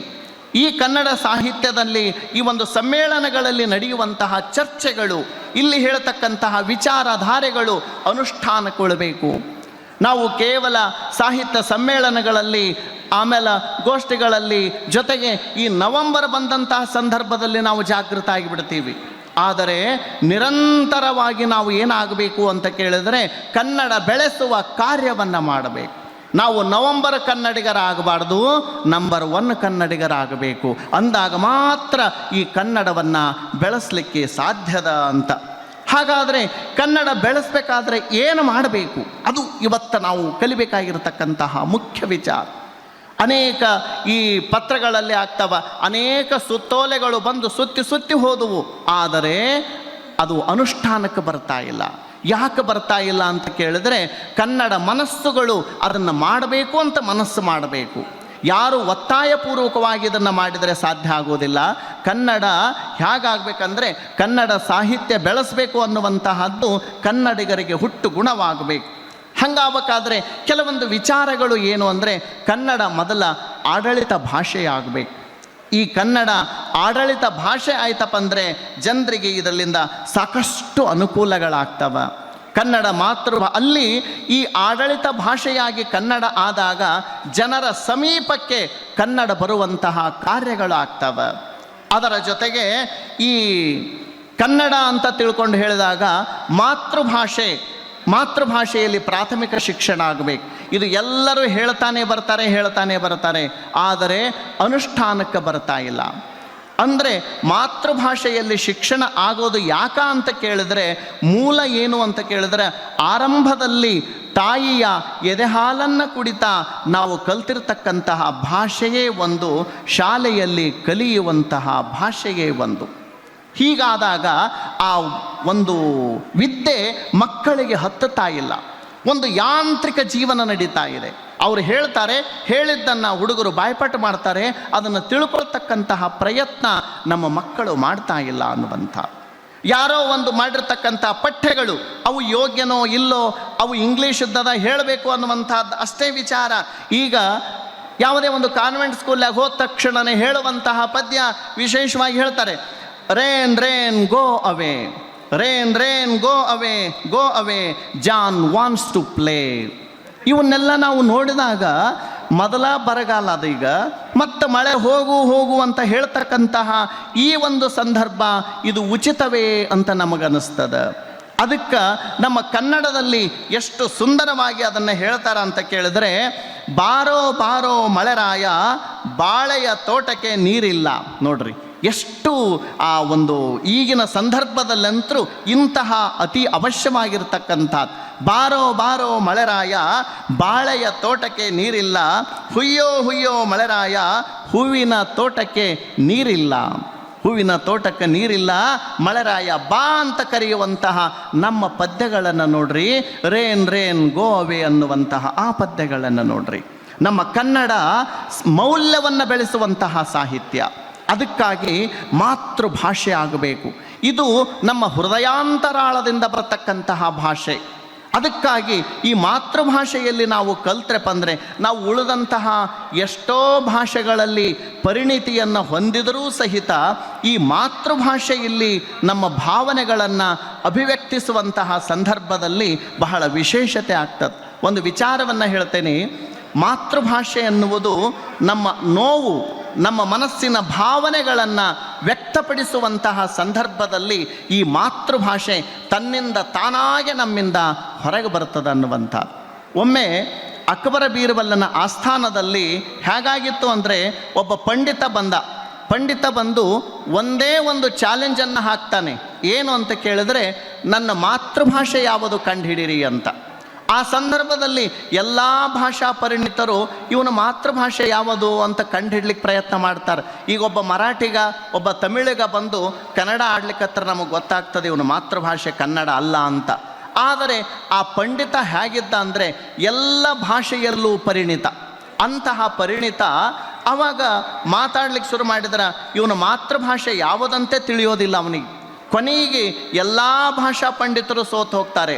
ಆವಾಗ ಕೊನೆಗೆ ಬೀರ್ಬಲ್ನ ಪಾಳೆ ಬರ್ತದೆ. ಬೀರ್ಬಲ್ಲ ಒಂದಿನ ನನಗೆ ಸಮಯ ಕೊಡ್ರಿ, ನಾ ವ್ಯವಸ್ಥೆ ಮಾಡ್ತೀನಿ ಅಂತ ತಿಳ್ಕೊಂಡು ಹೇಳ್ತಾನೆ. ಆವಾಗ ಅವತ್ತ ಪಂಡಿತರನ್ನು ಒಂದು ಕಡೆ ಮಲಗಿಸ್ತಾರೆ. ಮಲಗಿಸಿದಾಗ ಅವತ್ತ ಬೀರ್ಬಲ್ಲ ಏನು ಮಾಡ್ತಾನಂದ್ರಾಗ ಒಂದಿಷ್ಟು ನೀರು ಕಾಸ್ತಾನ. ನೀರು ಕಾಸಿ ಅವನ ಕಾಲ ಮೇಲೆ ಹೋಗಿ ಆ ನೀರನ್ನು ಬಿಸಿ ನೀರನ್ನು ಹಾಕ್ತಾನೆ. ಹಾಕಿದಾಗ ಅವ್ವಾಂತ ಎದ್ದು ಬಿಡ್ತಾನಾತ. ಎದ್ದಂಥ ಸಂದರ್ಭದಾಗ ನಿನ್ನ ಮಾತೃಭಾಷೆ ಕನ್ನಡ ಹೋದಲ್ಲ, ನಡಿ ರಾಜರ ಹತ್ರ ಹೋಗೋಣ ಅಂದರೆ ನಮಗೆ ನೋವುಂಟಾದಾಗ, ನಮಗೆ ತೊಂದರೆಯಾದಾಗ ನಮ್ಮ ಭಾಷೆಯಿಂದ ನಮ್ಮ ಮನದಾಳದಿಂದ ಬರ್ತಕ್ಕಂತಹದ್ದು ಅಮ್ಮ ಅಂತ ಬರ್ತದೆ, ಅವ್ವ ಅಂತ ಬರ್ತದೆ, ಅದನ್ನು ನಮ್ಮ ಮಾತೃಭಾಷೆಯಲ್ಲಿ. ಅದಕ್ಕಾಗಿ ನಾವು ಏನಾಗಬೇಕಾಗಿದೆ ಅಂತ ಕೇಳಿದರೆ ಈ ಮಾತೃಭಾಷೆಯಲ್ಲಿ ಕಲಿಯುವಂತಹ ಕೆಲಸ ಆಗಬೇಕು. ಇದಕ್ಕೆಲ್ಲ ಮುಖ್ಯ ಕಾರಣ ಇಚ್ಛಾಶಕ್ತಿಯ ಕೊರತೆ. ಜನರಲ್ಲಿ ನಾನು ಕನ್ನಡವನ್ನು ಆಡಬೇಕು ಅನ್ನುವಂತಹ ಇಚ್ಛಾಶಕ್ತಿಯ ಕೊರತೆ ಉಂಟಾಗ್ತಾ ಇದೆ. ನಾನು ಬೇರೆ ಭಾಷೆ ಇಂಗ್ಲೀಷು ಅವುಗಳನ್ನು ಆಡಿಬಿಟ್ರೆ ನಾನು ಶ್ರೇಷ್ಠ ಮಟ್ಟದಲ್ಲಿ ಇರ್ತೀನಿ ಅನ್ನುವಂತಹ ಮನೋಭಾವ ನಮ್ಮಲ್ಲಿ ಬೆಳೆದದ. ಇಂತಹ ಇಚ್ಛಾಶಕ್ತಿಯ ಕೊರತೆ ನಮ್ಮಲ್ಲಿ ಹೆಚ್ಚಾಗಿರುವುದರಿಂದ ಇವತ್ತಿನ ದಿನ ಕನ್ನಡ ಬೆಳವಣಿಗೆ ಆಗ್ತಾ ಇಲ್ಲ. ಆಮೇಲೆ ಇವತ್ತಿನ ತಂತ್ರಜ್ಞಾನ ಯುಗದಲ್ಲಿ ಕನ್ನಡ ತಂತ್ರಾಂಶದ ಬಳಕೆಯನ್ನು ಮಾಡಬೇಕಾಗ್ಯದ. ಗೂಗಲ್ನಲ್ಲಿ ಹೋಗಿ ನೋಡಿದಾಗ ಕನ್ನಡದ ಮಾಹಿತಿಗಳು ಹೆಚ್ಚು ಸಿಗಬೇಕು. ಇಂಗ್ಲೀಷ್ನಲ್ಲಿ ಸಿಕ್ಕಂತಹ ಮಾಹಿತಿಗಳು ಕನ್ನಡದಲ್ಲಿ ಸಿಗ್ತಾ ಇಲ್ಲ. ಅಂತಹ ಕನ್ನಡದಲ್ಲಿ ಸಿಗುವಂತಹ ಕಾರ್ಯಗಳು ಆಗಬೇಕು ಅನ್ನುವಂಥದ್ದು. ಇವತ್ತಿನ ದಿನ ಸಮ್ಮೇಳನದ ಅಧ್ಯಕ್ಷರಲ್ಲಿ ಕೇಳ್ಕೊಳ್ತಕ್ಕಂತಹದ್ದು ಏನು ಅಂದ್ರೆ, ನಮ್ಮ ದಾವಣಗೆರೆಯಲ್ಲಿ ಇರುವಂತಹ ಪ್ರತಿಯೊಂದು ಕಾಲೇಜುಗಳಲ್ಲೂ ಕೂಡ ಕನ್ನಡವನ್ನು ಬೆಳೆಸುವಂತಹ, ಕನ್ನಡವನ್ನು ಉಳಿಸುವಂತಹ, ಕನ್ನಡವನ್ನೇ ಐಚ್ಛಿಕ ಭಾಷೆಯಾಗಿ ತಗೊಳ್ತಕ್ಕಂತಹ ಕಾರ್ಯವನ್ನು ಅವರು ಮಾಡಬೇಕಾಗಿದೆ. ಆ ನಿಟ್ಟಿನಲ್ಲಿ ಕನ್ನಡವನ್ನು ಉಳಿಸುವ ಕಾರ್ಯವನ್ನು ಅವರು ಮಾಡಿದರೆ ಇಂತಹ ಸಮ್ಮೇಳನಗಳು ಮಾಡಿದ್ದಕ್ಕೂ ಕೂಡ ಸಾರ್ಥಕ ಆಗ್ತದೆ. ಕನ್ನಡ ಉಳಿಸುವಂತಹ ಕಾರ್ಯವನ್ನು ನಾವು ಮಾಡಬೇಕಾಗ್ಯದ. ಅದರ ಜೊತೆಗೆ ನಾವು ಉಡುಗೊರೆಯಾಗಿ ಅನೇಕ ಬೊಕ್ಕೆಗಳನ್ನು ಕೊಡ್ತಕ್ಕಂತಹದ್ದು, ಆಮೇಲೆ ಗಿಫ್ಟ್ಗಳನ್ನು ಕೊಡ್ತಕ್ಕಂತಹದ್ದು, ಇವುಗಳನ್ನು ಕಡಿಮೆ ಮಾಡಿ ಕನ್ನಡ ಪುಸ್ತಕವನ್ನೇ ನಾವು ಕೊಡುವಂತಹ ಕೆಲಸವನ್ನು ಮಾಡಬೇಕು. ಓದುವ ಹವ್ಯಾಸವನ್ನು ಮಕ್ಕಳಲ್ಲಿ ಬೆಳೆಸಬೇಕಾಗ್ಯದ. ಕನ್ನಡ ಪುಸ್ತಕ ನೀವು ಚಿಕ್ಕವರಿದ್ದಾಗ ಓದುವಂತಹ ಕಥೆಗಳು, ಚಂದಮಾಮ ಕಥೆಗಳು, ನೀತಿ ಕಥೆಗಳು ಇವೆಲ್ಲನೂ ಕೂಡ ಮರೆಯಾಗಿ ಹೋಗಿಬಿಟ್ಟವ. ಆ ಕಥೆಗಳು ನಮ್ಮಲ್ಲಿ ಮೌಲ್ಯವನ್ನು ತರ್ತಾವ, ಆ ಕಥೆಗಳು ನಮ್ಮಲ್ಲಿ ನೀತಿಯನ್ನು ಹುಟ್ಟಿಸ್ತಾವ. ಅಂತಹ ಕಾರ್ಯಗಳಾಗಬೇಕಾದ್ರೆ ಆ ಪುಸ್ತಕಗಳನ್ನು ಓದುವಂತಹ ಕೆಲಸ ಆಗಬೇಕು. ಅದಕ್ಕೆ ಪುಸ್ತಕವನ್ನು ಓದಿದಾಗ ಮಾತ್ರ ಮತ್ತೊಬ್ಬ ಲೇಖಕ ಆ ಪುಸ್ತಕಗಳನ್ನು ಬರೆಯುವಂತಹ ಕೆಲಸ ಮಾಡ್ತಾನೆ. ಅಂದರೆ ಒಂದು ಕಡೆ ಒಂದು ಮಾತನ್ನು ಹೇಳ್ತಾನೆ, ಕಟ್ಟಿಯ ಮೇನೋ ಮಾಲೆಗಾರನ ಪಸ ಬಾಸಿಗಂ ಮುಡಿವ ಭೋಗಿಗಳಿಲ್ಲದೆ ಬಾಡಿಪೋಗದೆ ಅಂತ. ಅಂದರೆ ಒಬ್ಬ ಮಾಲೆಗಾರ ಚಂದ ಮಾಲೆಗಳನ್ನು ಕಟ್ಟಿಟ್ಟಿರ್ತಾನೆ. ಆ ಮಾಲೆಗಳನ್ನು ಕಟ್ಟಿಟ್ಟಾಗ ನಾವು ಹೋಗಿ ಬಹಳ ಚಂದ ಕಟ್ಟಿಯಪ್ಪ, ಇನ್ನೊಂದಿಷ್ಟು ಕಟ್ಟಂದರೆ ಕಟ್ಟೋದಿಲ್ಲ ಆತ. ನಾವು ಅವುಗಳನ್ನು ಕೊಂಡು ತಗೋಬೇಕು. ಕೊಂಡು ತಗೊಂಡಾಗ 10 ಮಾಲೆಗಳನ್ನು ಕಟ್ಟಿಟ್ಟ ಮಾಲೆಗಾರ ನಾಳೆ 20 ಮಾಲೆಗಳನ್ನು ಕಟ್ಟಿಡ್ತಾನೆ. ಆ ಕಾರ್ಯಗಳು ಆಗಬೇಕಾಗ್ಯದ. ಅದಕ್ಕಾಗಿ ನಾವು ಏನು ಮಾಡಬೇಕಂದ್ರೆ, ಕನ್ನಡ ಪುಸ್ತಕಗಳನ್ನು ಓದುವ ಹವ್ಯಾಸವನ್ನು, ಅವುಗಳನ್ನು ಕೊಡುಗೆಯಾಗಿ ನೀಡುವಂತಹ ಹವ್ಯಾಸವನ್ನು ನಾವು ಬೆಳೆಸ್ಕೊಳ್ಬೇಕಾಗಿದೆ ಅನ್ನುವಂತಹದ್ದು. ಅದರ ಜೊತೆಗೆ ಒಳ್ಳೆಯ ಕಾರ್ಯ ಆಯಿತು. ಅನೇಕ ಜನ ಸಾಧಕರನ್ನು ಗುರುತಿಸುವಂತಹ ಕಾರ್ಯ ಮಾಡಿದರು. ಈ ಕಾರ್ಯ ಆಗಬೇಕಾಗಿರ್ತಕ್ಕಂತಹದ್ದು. ಸಾಧಕರನ್ನು ಗುರುತಿಸ್ತಕ್ಕಂಥ ಕಾರ್ಯಗಳು ಆಗ್ತಾ ಇಲ್ಲ. ಅದರಲ್ಲಿ ಕನ್ನಡ ಸಾಹಿತಿಗಳನ್ನು ಗುರುತಿಸಿ ಅವರಿಗೆ ಸನ್ಮಾನಿಸಿ ಅವರಿಗೆ ಪ್ರೋತ್ಸಾಹಿಸುವಂತಹ ಕಾರ್ಯವನ್ನು ಮಾಡಬೇಕಾಗಿದೆ. ಆ ನಿಟ್ಟಿನಲ್ಲಿ ಕೆಲಸಗಳಾಗಬೇಕಾಗಿದೆ. ಅದಕ್ಕಾಗಿ ಏನಪ್ಪ ಅಂದ್ರೆ, ಅವರನ್ನು ಗುರುತಿಸಲಿಲ್ಲಪ್ಪ ಅಂದರೆ ಅವರು ಅದೇ ಮಟ್ಟಕ್ಕೆ ಉಳಿದು ಬಿಡ್ತಾರೆ. ಅದಕ್ಕಾಗಿ ಭಾಳ ಮಂದಿ ಹೇಳ್ತಾರೆ ನೋಡ್ರಿ, ಈ ಸರಸ್ವತಿ ಮತ್ತು ಲಕ್ಷ್ಮಿ, ಸರಸ್ವತಿ ಒಲಿದವನಿಗೆ ಲಕ್ಷ್ಮಿ ಒಲಿಯೋದಿಲ್ಲ, ಲಕ್ಷ್ಮಿ ಒಲಿದವನಿಗೆ ಸರಸ್ವತಿ ಒಲಿಯೋದಿಲ್ಲ ಅಂತ. ಅವರಿಬ್ಬರು ಅತ್ತಿ ಸೊಸಿ ಅಂತ ಹೇಳ್ತಾರೆ. ಅವರಿಬ್ಬರು ಅತ್ತಿ ಸೊಸಿ ಅಂತ. ಹಾಗಾಗಿ ಅತ್ತಿ ಸೊಸಿ ಯಾವಾಗಲೂ ಅದು ವಿರುದ್ಧನೇ. ಸೊಸಿ ಏನು ಮಾಡಿದರೂ ಸಹಿತ ಅದಕ್ಕೆ ವಿರೋಧವನ್ನು ವ್ಯಕ್ತಪಡಿಸ್ತಕ್ಕಂಥದ್ದು. ಒಂದು ಬಾರಿ ಒಂದು ಘಟನೆಯನ್ನು ಹೇಳ್ತೀನಿ. ಏನಂತ ಕೇಳಿದ್ರೆ, ಒಂದೂರಾಗ ಒಬ್ಬ ಅತ್ತಿ ಇಂತಹ ಜಿಪುಣಿದ್ಲಂತ, ಒಬ್ಬರಿಗೆ ಒಂದು ರೂಪಾಯಿ ದಾನ ಮಾಡ್ತಿದ್ದಿಲ್ಲಂತ, ಒಂದು ರೊಟ್ಟೆ ಹಾಕ್ತಿದ್ದಿಲ್ಲಂತ ಯಾರಿಗೂ. ಅಂತಹ ಜಿಪುಣಂದ್ರೆ ಜಿಪುಣ. ಆವಾಗ ಯಾರ ಮನೆಗೆ ಬಂದರೂ ಸಹಿತ, ಭಿಕ್ಷುಕರು ಮನೆಗೆ ಬಂದ್ರೆ ಮುಂದಕ್ಕೆ ಹೋಗಂತ ಇಷ್ಟೇ ಹೇಳಕ್ಕೆ. ಒಂದು ದಿನ ಒಬ್ಬ ಭಿಕ್ಷುಕ ಬಂದು ಭಿಕ್ಷೆ ಬೇಡ್ದ. ಆಗ ಸೊಸಿ ಅಲ್ಲೇ ನಿಂತಿದ್ಲು. ನಿಂತಾಗ ಮುಂದಕ್ಕೆ ಹೋಗು ಅಂತ ಹೇಳಿಬಿಟ್ಲು. ಮುಂದಕ್ಕೆ ಹೋಗಂತ ಹೇಳಿದಾಗ ಅವ ಹೋಗಿಬಿಟ್ಟ. ಆವಾಗ ಅತ್ತಿಗೆ ಸಿಟ್ಟು ಬಂತು. ಮುಂದಕ್ಕೆ ಹೋಗಂತ ಯಾಕೆ ಹೇಳಿದ ಅವನಿಗೆ, ಕರಿ ಅವನಿಗೆ ಸದ್ದು. ಆವಾಗ ಸೊಸಿಗೆ ಮನಸ್ಸಿನಾಗ ಸಂತೋಷ ಆಯಿತು. ಯಾಕಂದರೆ ನಮ್ಮ ಅತ್ತಿಗೆ ಒಳ್ಳೆಯ ಗುಣ ಬಂತಲ್ಲ, ದಾನ ಮಾಡಬೇಕನ್ನೋ ಗುಣ ಬಂತಲ್ಲ ಅಂತ ತಿಳ್ಕೊಂಡು ಹೋಗಿ ಆ ಭಿಕ್ಷುಕನನ್ನು ಕರ್ಕೊಂಡು ಬರ್ತಾಳ. ಆಗ ಆ ಭಿಕ್ಷುಕ ಹೇಳ್ತಾನೆ, ಭಿಕ್ಷುಕ ಬಂದ ನಂತರ ಅತ್ತೆ ಹೇಳ್ತಾಳೆ, ನೀನು ಯಾರು ಮುಂದಕ್ಕೆ ಹೋಗಂತ ಹೇಳಲಿಕ್ಕೆ, ಈ ಮನೆಗೆ ಅತ್ತಿ ನಾ ಇದ್ದೀನಿ, ನಾ ಹೇಳ್ತೀನಿ ಈಗ ಮುಂದಕ್ಕೆ ಹೋಗಿ ನೀನು ಅಂತ. ಅಂದರೆ ಇಷ್ಟೊಂದು ವಿರೋಧವಿರ್ತಕ್ಕಂತಹದ್ದು. ಹಾಗಾಗಿ ಈ ವಿದ್ಯೆ ಅನ್ನುವಂತಹದ್ದು ಜೊತೆಗೆ ಈ ಲಕ್ಷ್ಮಿ ಅನ್ನುವಂತಹದ್ದು ಎರಡೂ ಒಲಿಯೋದಿಲ್ಲ. ಅದಕ್ಕಾಗಿ ಏನು ಮಾಡಬೇಕಾಗಿದೆ ಅಂದರೆ, ಆದರೆ ಸರಸ್ವತಿಯನ್ನು ಒಲಿಸಿಕೊಂಡ್ರೆ ಲಕ್ಷ್ಮಿ ತಾನೇ ಹಿಂದೆ ಬರ್ತಾಳ, ಲಕ್ಷ್ಮಿಯನ್ನು ಒಲಿಸಿಕೊಂಡ್ರೆ ಆ ಸರಸ್ವತಿ ಬರೋದು ಬಹಳ ಕಠಿಣ ಅನ್ನುವಂಥದ್ದು. ಅದಕ್ಕಾಗಿ ಹೆಚ್ಚು ಮಕ್ಕಳಿಗೆ ಓದುವಂತಹ ಪ್ರೋತ್ಸಾಹವನ್ನು ನಾವು ಮಾಡಬೇಕಾಗಿದೆ ಅನ್ನುವಂತಹದ್ದು. ಈ ಜ್ಞಾನವೇ ಶ್ರೇಷ್ಠ. ಅದಕ್ಕೆ ಸ್ವದೇಶೇ ಪೂಜ್ಯತೆ ರಾಜಾನ್ ವಿದ್ವಾನ್ ಸರ್ವತ್ರ ಪೂಜ್ಯತೆ ಅಂತ. ಅಂದರೆ ಒಬ್ಬ ರಾಜನಾಗಿರತಕ್ಕಂಥವನು ಆ ರಾಜ್ಯದಲ್ಲಿ ಮಾತ್ರ ಪೂಜಿಸಲ್ಪಡ್ತಾನೆ, ಆದರೆ ವಿದ್ವತ್ತುಳ್ಳಂತಹ ವ್ಯಕ್ತಿ ಎಲ್ಲೆಡೆ ಪೂಜಿಸಲ್ಪಡ್ತಾನ. ಅಂತಹ ವಿದ್ವತ್ತನ್ನು ಪಡಿಬೇಕಾದರೆ ಹೆಚ್ಚು ಓದುವಂತಹ ಕಾರ್ಯಗಳು ಆಗಬೇಕು ಅನ್ನುವಂತಹದ್ದು. ಅದಕ್ಕೆ ಜ್ಞಾನವೇ ಶ್ರೇಷ್ಠ. ಆ ಜ್ಞಾನವನ್ನು ನಾವು ಮಕ್ಕಳಲ್ಲಿ ಹುಟ್ಟಿಸ್ತಕ್ಕಂತಹ ಕೆಲಸವನ್ನು ಮಾಡಬೇಕಾಗಿದೆ. ಅದಕ್ಕಾಗಿ ಕನ್ನಡವನ್ನು ಬೆಳೆಸುವಂತಹ ನಿಟ್ಟಿನಲ್ಲಿ ಈ ಒಂದು ಕಾರ್ಯ 1918ರಿಂದ ವಿಶೇಷವಾಗಿ ಕನ್ನಡ ಸಾಹಿತ್ಯ ಪರಿಷತ್ತು ಅನ್ನುವಂತಹದ್ದನ್ನು ಸ್ಥಾಪಿಸುವುದರ ಮೂಲಕ, ಅದರಲ್ಲಿ ಈ ಸಾಹಿತ್ಯ ಪರಿಷತ್ತು ಪ್ರಾರಂಭ ಆಗಬೇಕಾದರೆ ಇಬ್ಬರು ಮುಖ್ಯ ಕಾರಣೀಕರ್ತರು, ಒಬ್ಬರು ನಾಲ್ವಡಿ ಕೃಷ್ಣರಾಜ ಒಡೆಯರು, ಇನ್ನೊಬ್ಬರು ಸರ್ ಎಂ ವಿಶ್ವೇಶ್ವರಯ್ಯನವರು. ಈ ಇಬ್ಬರ ಮಹನೀಯರ ಒಂದು ಪ್ರಯತ್ನದಿಂದ ಕನ್ನಡ ಸಾಹಿತ್ಯ ಪರಿಷತ್ತು ಅಸ್ತಿತ್ವಕ್ಕೆ ಬಂತು. ಅದಕ್ಕೆ ಕನ್ನಡ ಸಾಹಿತ್ಯ ಪರಿಷತ್ತು, ಈ ಕನ್ನಡ ಭಾಷೆ, ಕನ್ನಡ ಸಾಹಿತ್ಯ ಕೇವಲ ಪಂಡಿತ ಮಾನ್ಯರ ಸ್ವತ್ತಾಗಬಾರದು, ಪಂಡಿತರಿಗೆ ಮಾತ್ರ ಮೀಸಲಾಗಬಾರದು, ಜನಸಾಮಾನ್ಯರ ಸ್ವತ್ತಾಗಬೇಕು ಅನ್ನುವಂತಹ ಮಹದಾಸೆಯಿಂದ ಈ ಕನ್ನಡ ಸಾಹಿತ್ಯ ಪರಿಷತ್ತು ಜನ್ಮ ತಳೆಯಿತು 1918ರಲ್ಲಿ. ಅದಕ್ಕೆ ಇಲ್ಲಿ ಪ್ರಭುತ್ವದ ಆಡಳಿತದಿಂದ ಕನ್ನಡ ಸಾಹಿತ್ಯ ಹೊರಗೆ ಬರಬೇಕು. ಪ್ರಜಾಪ್ರಭುತ್ವದ ಹಿನ್ನೆಲೆಯಲ್ಲಿ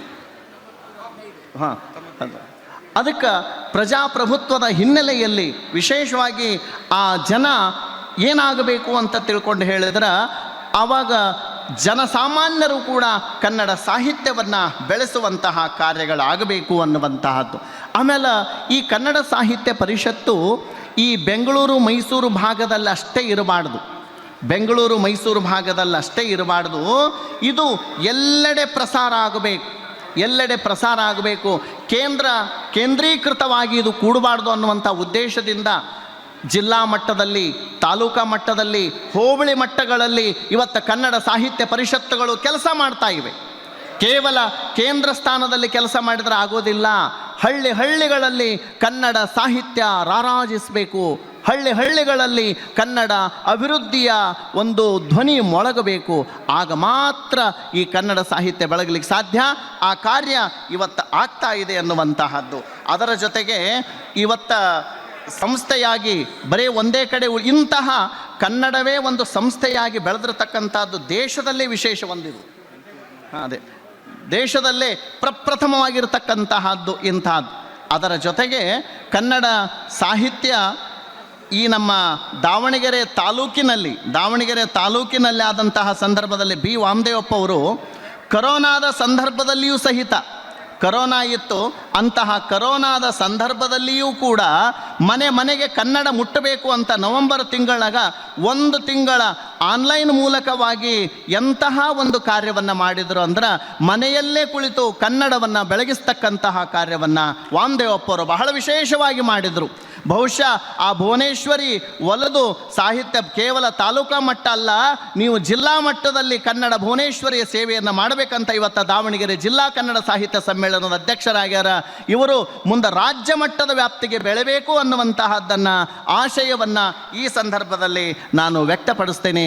ಅದಕ್ಕೆ ಕನ್ನಡ ಸಾಹಿತ್ಯ ಪರಿಷತ್ತಿನ ಈ ಕಾರ್ಯ ಎಲ್ಲ ಜನರಿಗೆ ಮುಟ್ಟಿಸುವಂತಹ ಮಹತ್ ಕಾರ್ಯವನ್ನು ಅವರು ಮಾಡ್ತಾರೆ. ಇದಕ್ಕೆ ಕಾರಣ ಅವರಲ್ಲಿರುವಂಥ ಕರ್ತೃತ್ವ ಶಕ್ತಿ, ಅದರ ಜೊತೆಗೆ ಅವರ ಹಿಂದಿರುವಂತಹ ಟೀಮ್ ಏನದಲ್ಲ ಬಹಳ ಜಾಗೃತದ. ವಿಶೇಷವಾಗಿ ಈ ಕನ್ನಡ ಒಂದು ಶಿಕ್ಷಕರು ಕನ್ನಡವನ್ನು ಕಟ್ಟಲಿಕ್ಕೆ ಅವರ ಜೊತೆ ಅವರ ಮುಂದಾಳತ್ವದಲ್ಲಿ ನಿಂತು ಬಿಟ್ಟಾರ. ಹಾಗಾಗಿನೇ ಇವತ್ತು ಸಾಹಿತ್ಯ ಸಮ್ಮೇಳನ ಯಶಸ್ವಿ ಆಯಿತು ಅನ್ನಲಿಕ್ಕೆ ಕಾರಣ ಏನಂದರೆ ಅವರ ಹಿನ್ನೆಲೆ ಇರುವಂತಹದ್ದು. ಜೊತೆಗೆ ದಾವಣಗೆರೆಯ ಜಿಲ್ಲೆಯಲ್ಲಿ ಕೊಡುಗೈ ದಾನಿಗಳಿದ್ದಾರೆ, ಮಾಡುವವರು ಬೇಕು, ಕೊಡಲಿಕ್ಕೆ ಸಾಕಷ್ಟು ಜನ ಕೊಡುಗೈ ದಾನಿಗಳಿದ್ದಾರೆ.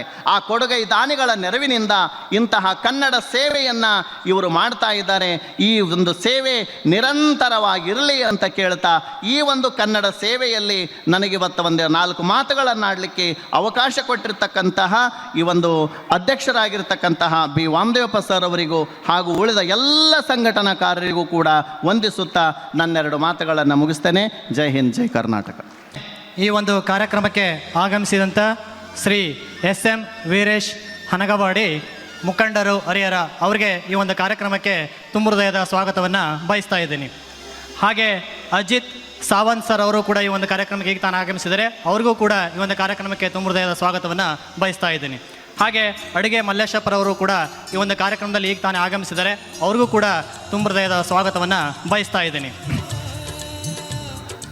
ನಾಡನ್ನಗಲಿದರೇನಂತೆ ಕನ್ನಡ ನುಡಿಯನೆಂದು ಬಿಡೆವು, ನಾಡನ್ನಗಲಿದರೇನಂತೆ ಕನ್ನಡ ನುಡಿಯನೆಂದು ಬಿಡೆವು, ಅನ್ನದ ಋಣ ತೀರಿದರೇನಂತೆ, ಅನ್ನದ ಋಣ ತೀರಿದರೇನಂತೆ, ಮಣ್ಣಿಗೆ ಸದಾ ಚಿರಋಣಿಯಾಗಿರುವೆವು, ಶ್ರೀಗಂಧದ ಕಂಪು ಸೂಸದಿರೇನಂತೆ, ಇರುವಡೆಯಲ್ಲೆಲ್ಲ ಕನ್ನಡದ ಸುಗಂಧವ ಹರಡುವೆವು, ಕನ್ನಡಿಗರೆಂಬ ಭಾವವು ಮನದಲ್ಲಿ ತುಂಬಿರಲು ಎಲ್ಲಿದ್ದರೂ ಕನ್ನಡಕ್ಕಾಗಿ ಒಂದುಗೂಡುವೆವು ಎಂಬ ಭಾವವನ್ನು ಹೊಂದಿದಂತಹ ಜನಪದರು ಹಾಗೂ ಕನ್ನಡ ನಾಡಿನ ಕವಿಗಳು ಉಳಿಸಿ ಬೆಳೆಸಿದಂತಹ ಈ ಕನ್ನಡವನ್ನು ಇನ್ನು ಆಕಾಶದ ಎತ್ತರಕ್ಕೆ ನಾವೆಲ್ಲರೂ ಕೂಡ ಕೊಂಡೊಯ್ಯೋಣ ಅನ್ನುವಂತಹ ಒಂದು ಭಾವವನ್ನು ವ್ಯಕ್ತಪಡಿಸಿದಂತಹ ಡಾಕ್ಟರ್ ಭೀಮಾ ಶಂಕರ್ ಸರ್ ಅವರು, ಜೋಶಿ ಸರ್ ಅವರು, ಪ್ರಾಧ್ಯಾಪಕರು, ದಾವಣಗೆರೆ ವಿಶ್ವವಿದ್ಯಾಲಯ, ಇವರಿಗೆ ಈ ಒಂದು ಕಾರ್ಯಕ್ರಮದ ಪರವಾಗಿ ತುಂಬ ಹೃದಯದ ಅಭಿನಂದನೆಗಳನ್ನು ಸಲ್ಲಿಸ್ತಾ ಇದ್ದೀನಿ.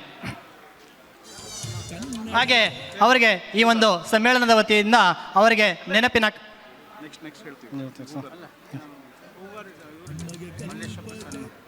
ಈಗ 2 ದಿನ ನೀವು ಉಪಹಾರ, ಮಧ್ಯಾಹ್ನ ಊಟ, ಸಾಯಂಕಾಲ ಮತ್ತೆ ಲಘು ಉಪಹಾರ, ರಾತ್ರಿ ಊಟ. ನಿನ್ನೆ ಬೆಳಗ್ಗೆ ಒಂದು ಸ್ವಲ್ಪ ಜನ ಜಾಸ್ತಿ ಆಯಿತು ಅನ್ನೋದು ಬಿಟ್ಟರೆ, ಆ ರುಚಿಕಟ್ಟಾದ ಊಟ ಇದ್ದಾಗ ನಾವು ಸ್ವಲ್ಪ ಊಟ ಮಾಡೋರು ಇನ್ನೊಂದಿಷ್ಟು ಜಾಸ್ತಿ ಊಟ ಮಾಡ್ತೀವಿ. ಅದಕ್ಕೆ ಕಾರಣರು ಅವರೇ, ಮಲ್ಲೇಶಪ್ಪರು. ಅವರು ನಮ್ಮ ದಾವಣಗೆರೆ ಸುತ್ತಮುತ್ತ ಒಂದು 2-3 ಜಿಲ್ಲೆಗೆ ಒಳ್ಳೆಯ ಅಡುಗೆ ಮಾಡುವಂಥ ವ್ಯಕ್ತಿತ್ವವನ್ನು ಇಟ್ಕೊಂಡಿರುವಂಥ ನಮ್ಮ ವೇದಿಕೆ ಮೇಲಿರುವಂಥ ಮಲ್ಲೇಶಣ್ಣವರು. ಅವರಿಗೆ ಜನ ಎಲ್ಲ ಬಂದು ಯಾರು ಅಡುಗೆ ಅವರೇ ಇರ್ಬಲ್ರು ತೋರ್ಸೋಣ ಅಂದರೆ, ಇವತ್ತು ಸದ್ಯ ವೇದಿಕೆ ಮೇಲೆ ಸಿಕ್ಕಿದಾರೆ ಅವರು. ನಾವು ಮಾತಾಡ್ಲಿಕ್ಕೆ ಹೋದಾಗ ನಮ್ಮ ಮಿಠಾಯಿ ಇವರು ಅರುಣ್ ಕುಮಾರ್ ಅಂಗಡಿಯಲ್ಲಿ ಮಾತಾಡಿದ್ವಿ, ಎಲ್ಲ ನೀವೇ ಜವಾಬ್ದಾರಿ ನೋಡ್ಕೋಬೇಕಪ್ಪ, ಎಲ್ಲ ನಿಮ್ಮದೇ ಅಂತ. ಅವ್ರ ಮಾತು ಕಡಿಮೆ, ಕೆಲಸ ಕೃತಿ ದೊಡ್ಡದು ಅಂತ ಮಲ್ಲೇಶಣ್ಣವರು ರುಚಿಕಟ್ಟಾಗಿ ನಾನು ಈಗ ಸುಮಾರು 6, 7, 13 ಸಮ್ಮೇಳನ, 12 ಸಮ್ಮೇಳನ ನಾನು ಮಾಡಿದ್ದೀನಿ. ನಾನು ತಾಲೂಕು ಅಧ್ಯಕ್ಷ ಮತ್ತು ಜಿಲ್ಲಾಧ್ಯಕ್ಷ ಇದ್ದಾಗ ಇಂಥ ರುಚಿಕಟ್ಟಾದ ಅಡುಗೆಯನ್ನು ಎಂದೂ ಊಟ ಮಾಡಿರಲಿಕ್ಕಿಲ್ಲ. ಅಂಥ ರುಚಿಕಟ್ಟಾದ ಅಡುಗೆಯನ್ನು ಮಾಡಿದಂಥ ಕೀರ್ತಿ ನಮ್ಮ ಹರಿಹರದ ಮಲ್ಲೇಶಣ್ಣಗೆ ಸಲ್ಲುತ್ತೆ ಮತ್ತು ಅವ್ರ ತಂಡಕ್ಕೆ ಸಲ್ಲುತ್ತೆ. ಅವರಿಗೆ ಎಲ್ಲರೂ ಸೇರಿಕೊಂಡು ಇವತ್ತು ವೇದಿಕೆ ಮೇಲೆ ಇರೋರು ಎಲ್ಲರೂ ಸೇರಿಕೊಂಡು ಅವರಿಗೆ ಸನ್ಮಾನವನ್ನು ಮಾಡೋಣ. ದಯಮಾಡಿ ಮಲ್ಲೇಶಣ್ಣವ್ರು ಬಂದು ಸನ್ಮಾನವನ್ನು ಸ್ವೀಕರಿಸಬೇಕು. ಮತ್ತು ಅವ್ರು ನಾವು ಕೊಡೋ ಹಣ ಮುಖ್ಯ ಅಲ್ಲ, ಅವರು ಕೊಟ್ಟಿರುವಂಥ ಊಟ, ರುಚಿಕಟ್ಟಾದ ಊಟ ಭಾಳ ಮುಖ್ಯ ಅನ್ನುವಂಥದ್ದನ್ನು ಅವ್ರಿಗೆ ಹೇಳ್ತಾ ಗೌರವವನ್ನು ಸಾಹಿತ್ಯ ಪರಿಷತ್ತು ಅವರಿಗೆ ಸಲ್ಲಿಸ್ತಾ ಇದೆ. ಮನ ಪೆಂಪಿನ ಬನವಾಸಿಗೆ ಕರಗುವ ಮನ, ಬೆಳ್ಗೊಳ ಬೇಲೂರುಗಳ ನೆನೆಯುವ ಮನ, ಜೋಗದ ಜಲಪಾತದಿ ಧುಮುಕುವ ಮನ, ಮಲೆನಾಡಿಗೆ ಹೊಂಪುಳಿ ಹೋಗುವ ಮನ. ಕನ್ನಡವೇ ಸತ್ಯ, ಕನ್ನಡವೇ ನಿತ್ಯ, ಎಲ್ಲಾದರೂ ಇರು ಎಂತಾದರೂ ಇರು ಎಂದೆಂದಿಗೂ ಕನ್ನಡವಾಗಿರು. ಈಗ ಈ ಒಂದು ಕಾರ್ಯಕ್ರಮಕ್ಕೆ ಮುಖ್ಯ ಅತಿಥಿಗಳಾಗಿ ಆಗಮಿಸಿ ಸಮಾರೋಪ ಭಾಷಣವನ್ನು ನೆರವೇರಿಸಿದಂತಹ ಡಾಕ್ಟರ್ ಭೀಮಾ ಶಂಕರ್ ಜೋಶಿ ಸರ್ ಅವರು, ಪ್ರಾಧ್ಯಾಪಕರು, ದಾವಣಗೆರೆ ವಿಶ್ವವಿದ್ಯಾಲಯ, ಅವರಿಗೆ ಈ ಒಂದು ಕನ್ನಡ ಒಂದು ನುಡಿಯಿಂದ ಅವರಿಗೆ ಒಂದು ನೆನಪಿನ ಕಾಣಿಕೆಯನ್ನು ಸಲ್ಲಿಸ್ತಾ ಇದ್ದೀವಿ. ಅನ್ಯವೆನಲದೆ ಮಿಥ್ಯ, ಎಲ್ಲಾದರೂ ಇರು ಎಂತಾದರೂ ಇರು ಎಂದೆಂದಿಗೂ ನೀ ಕನ್ನಡವಾಗಿರು, ಕನ್ನಡವೇ ಸತ್ಯ. ಧನ್ಯವಾದಗಳು. ಕನ್ನಡವೇ ಈಗ ಈ ಒಂದು ವೇದಿಕೆಯಲ್ಲಿ ಆಸೀನರಾಗಿರ್ತಕ್ಕಂತಹ ಶ್ರೀ ಎಸ್ ಹೂಗಾರ್ ಸರ್ ಅವರು, ಮಾಜಿ ಜಿಲ್ಲಾಧ್ಯಕ್ಷರು, ಕನ್ನಡ ಸಾಹಿತ್ಯ ಪರಿಷತ್ ದಾವಣಗೆರೆ ಅವರು ಈ ಕಾರ್ಯಕ್ರಮವನ್ನು ಉದ್ದೇಶಿಸಿ ಮಾತನಾಡಬೇಕು ಅಂತೇಳಿ ಅವರಲ್ಲಿ ವಿನಂತಿಸ್ಕೊಳ್ತಾ ಇದ್ದಾರೆ. ಜಿಲ್ಲಾ 13ನೇ ಕನ್ನಡ ಸಾಹಿತ್ಯ ಸಮ್ಮೇಳನದ ಸರ್ವಾಧ್ಯಕ್ಷತೆಯನ್ನು ವಹಿಸಿರ್ತಕ್ಕಂಥ ನನ್ನ ಗುರುಗಳು ಮತ್ತು ನನ್ನನ್ನು ಕನ್ನಡ ಸಾಹಿತ್ಯ ಪರಿಷತ್ತಿಗೆ ಪರಿಚಯಿಸಿದಂಥ professor C V Patil sir ಅವರೇ, ದಾವಣಗೆರೆ ಜಿಲ್ಲಾ ಕನ್ನಡ ಸಾಹಿತ್ಯ ಪರಿಷತ್ತಿನ ಅಧ್ಯಕ್ಷರಾಗಿರ್ತಕ್ಕಂಥ ಬಿ ವಾಮದೇವಪ್ಪನವರೇ, ಪಿತೃ ಸಮಾನರಾದ ಎನ್ ಜಿ ನಾಗನಗೌಡರನ್ನ ಒಳಗೊಂಡು ವೇದಿಕೆಯ ಮೇಲೆ ಮತ್ತು ವೇದಿಕೆಯ ಮುಂಭಾಗದಲ್ಲಿರ್ತಕ್ಕಂಥ ಎಲ್ಲ ಹಿರಿಯರೇ, ಅಕ್ಕ ತಂಗಿಯರೇ, ಅಣ್ಣ ತಮ್ಮಂದಿರೇ, ಈ ಸಮಾರಂಭ ಮುಗಿದಾದ ಮೇಲೆ ಸಾಂಸ್ಕೃತಿಕ ಕಾರ್ಯಕ್ರಮ ಸ್ಟಾರ್ಟ್ ಆಗುತ್ತೆ. ಅದಕ್ಕೆ ನಂದು ಅಧ್ಯಕ್ಷತೆ ಇತ್ತು. ನೀವು ಖುಷಿ ಪಡ್ತಕ್ಕಂಥ ವಿಷಯ ಏನಂತಂದರೆ ನನ್ನ ಧ್ವನಿ ಸರಿ ಇಲ್ಲ, ಆದ್ದರಿಂದ ಬೇಗ ಮುಗಿಸ್ತೇನೆ ಅನ್ನೋದು ಒಂದು. ಎರಡನೇದು ಭಾಳ ಖುಷಿ ವಿಷಯ ಅಂತಂದರೆ ಮಕ್ಕಳು ಮತ್ತು ಅವ್ರ ತಂದೆ ತಾಯಿಗಳು ಬಂದಿದ್ದಾರೆ. ಮಕ್ಕಳು ಈ ನೆಲದ ಸಂಸ್ಕೃತಿಯನ್ನು ಪ್ರತಿಬಿಂಬಿಸ್ಲಿಕ್ಕೋಸ್ಕರ ಅವರು ಅವರ ಗುರುಗಳು ಮತ್ತು ಅವರ ಊರಿನ ಹಿರಿಯರು ಕಲಿಸಿರ್ತಕ್ಕಂಥ ನೃತ್ಯಗಳನ್ನು ಎಲ್ಲ ಕಲ್ತ್ಕೊಂಡು ಇಲ್ಲಿ ಪ್ರದರ್ಶನ ಮಾಡಬೇಕು ಅಂತ ಬಂದಿದ್ದಾರೆ.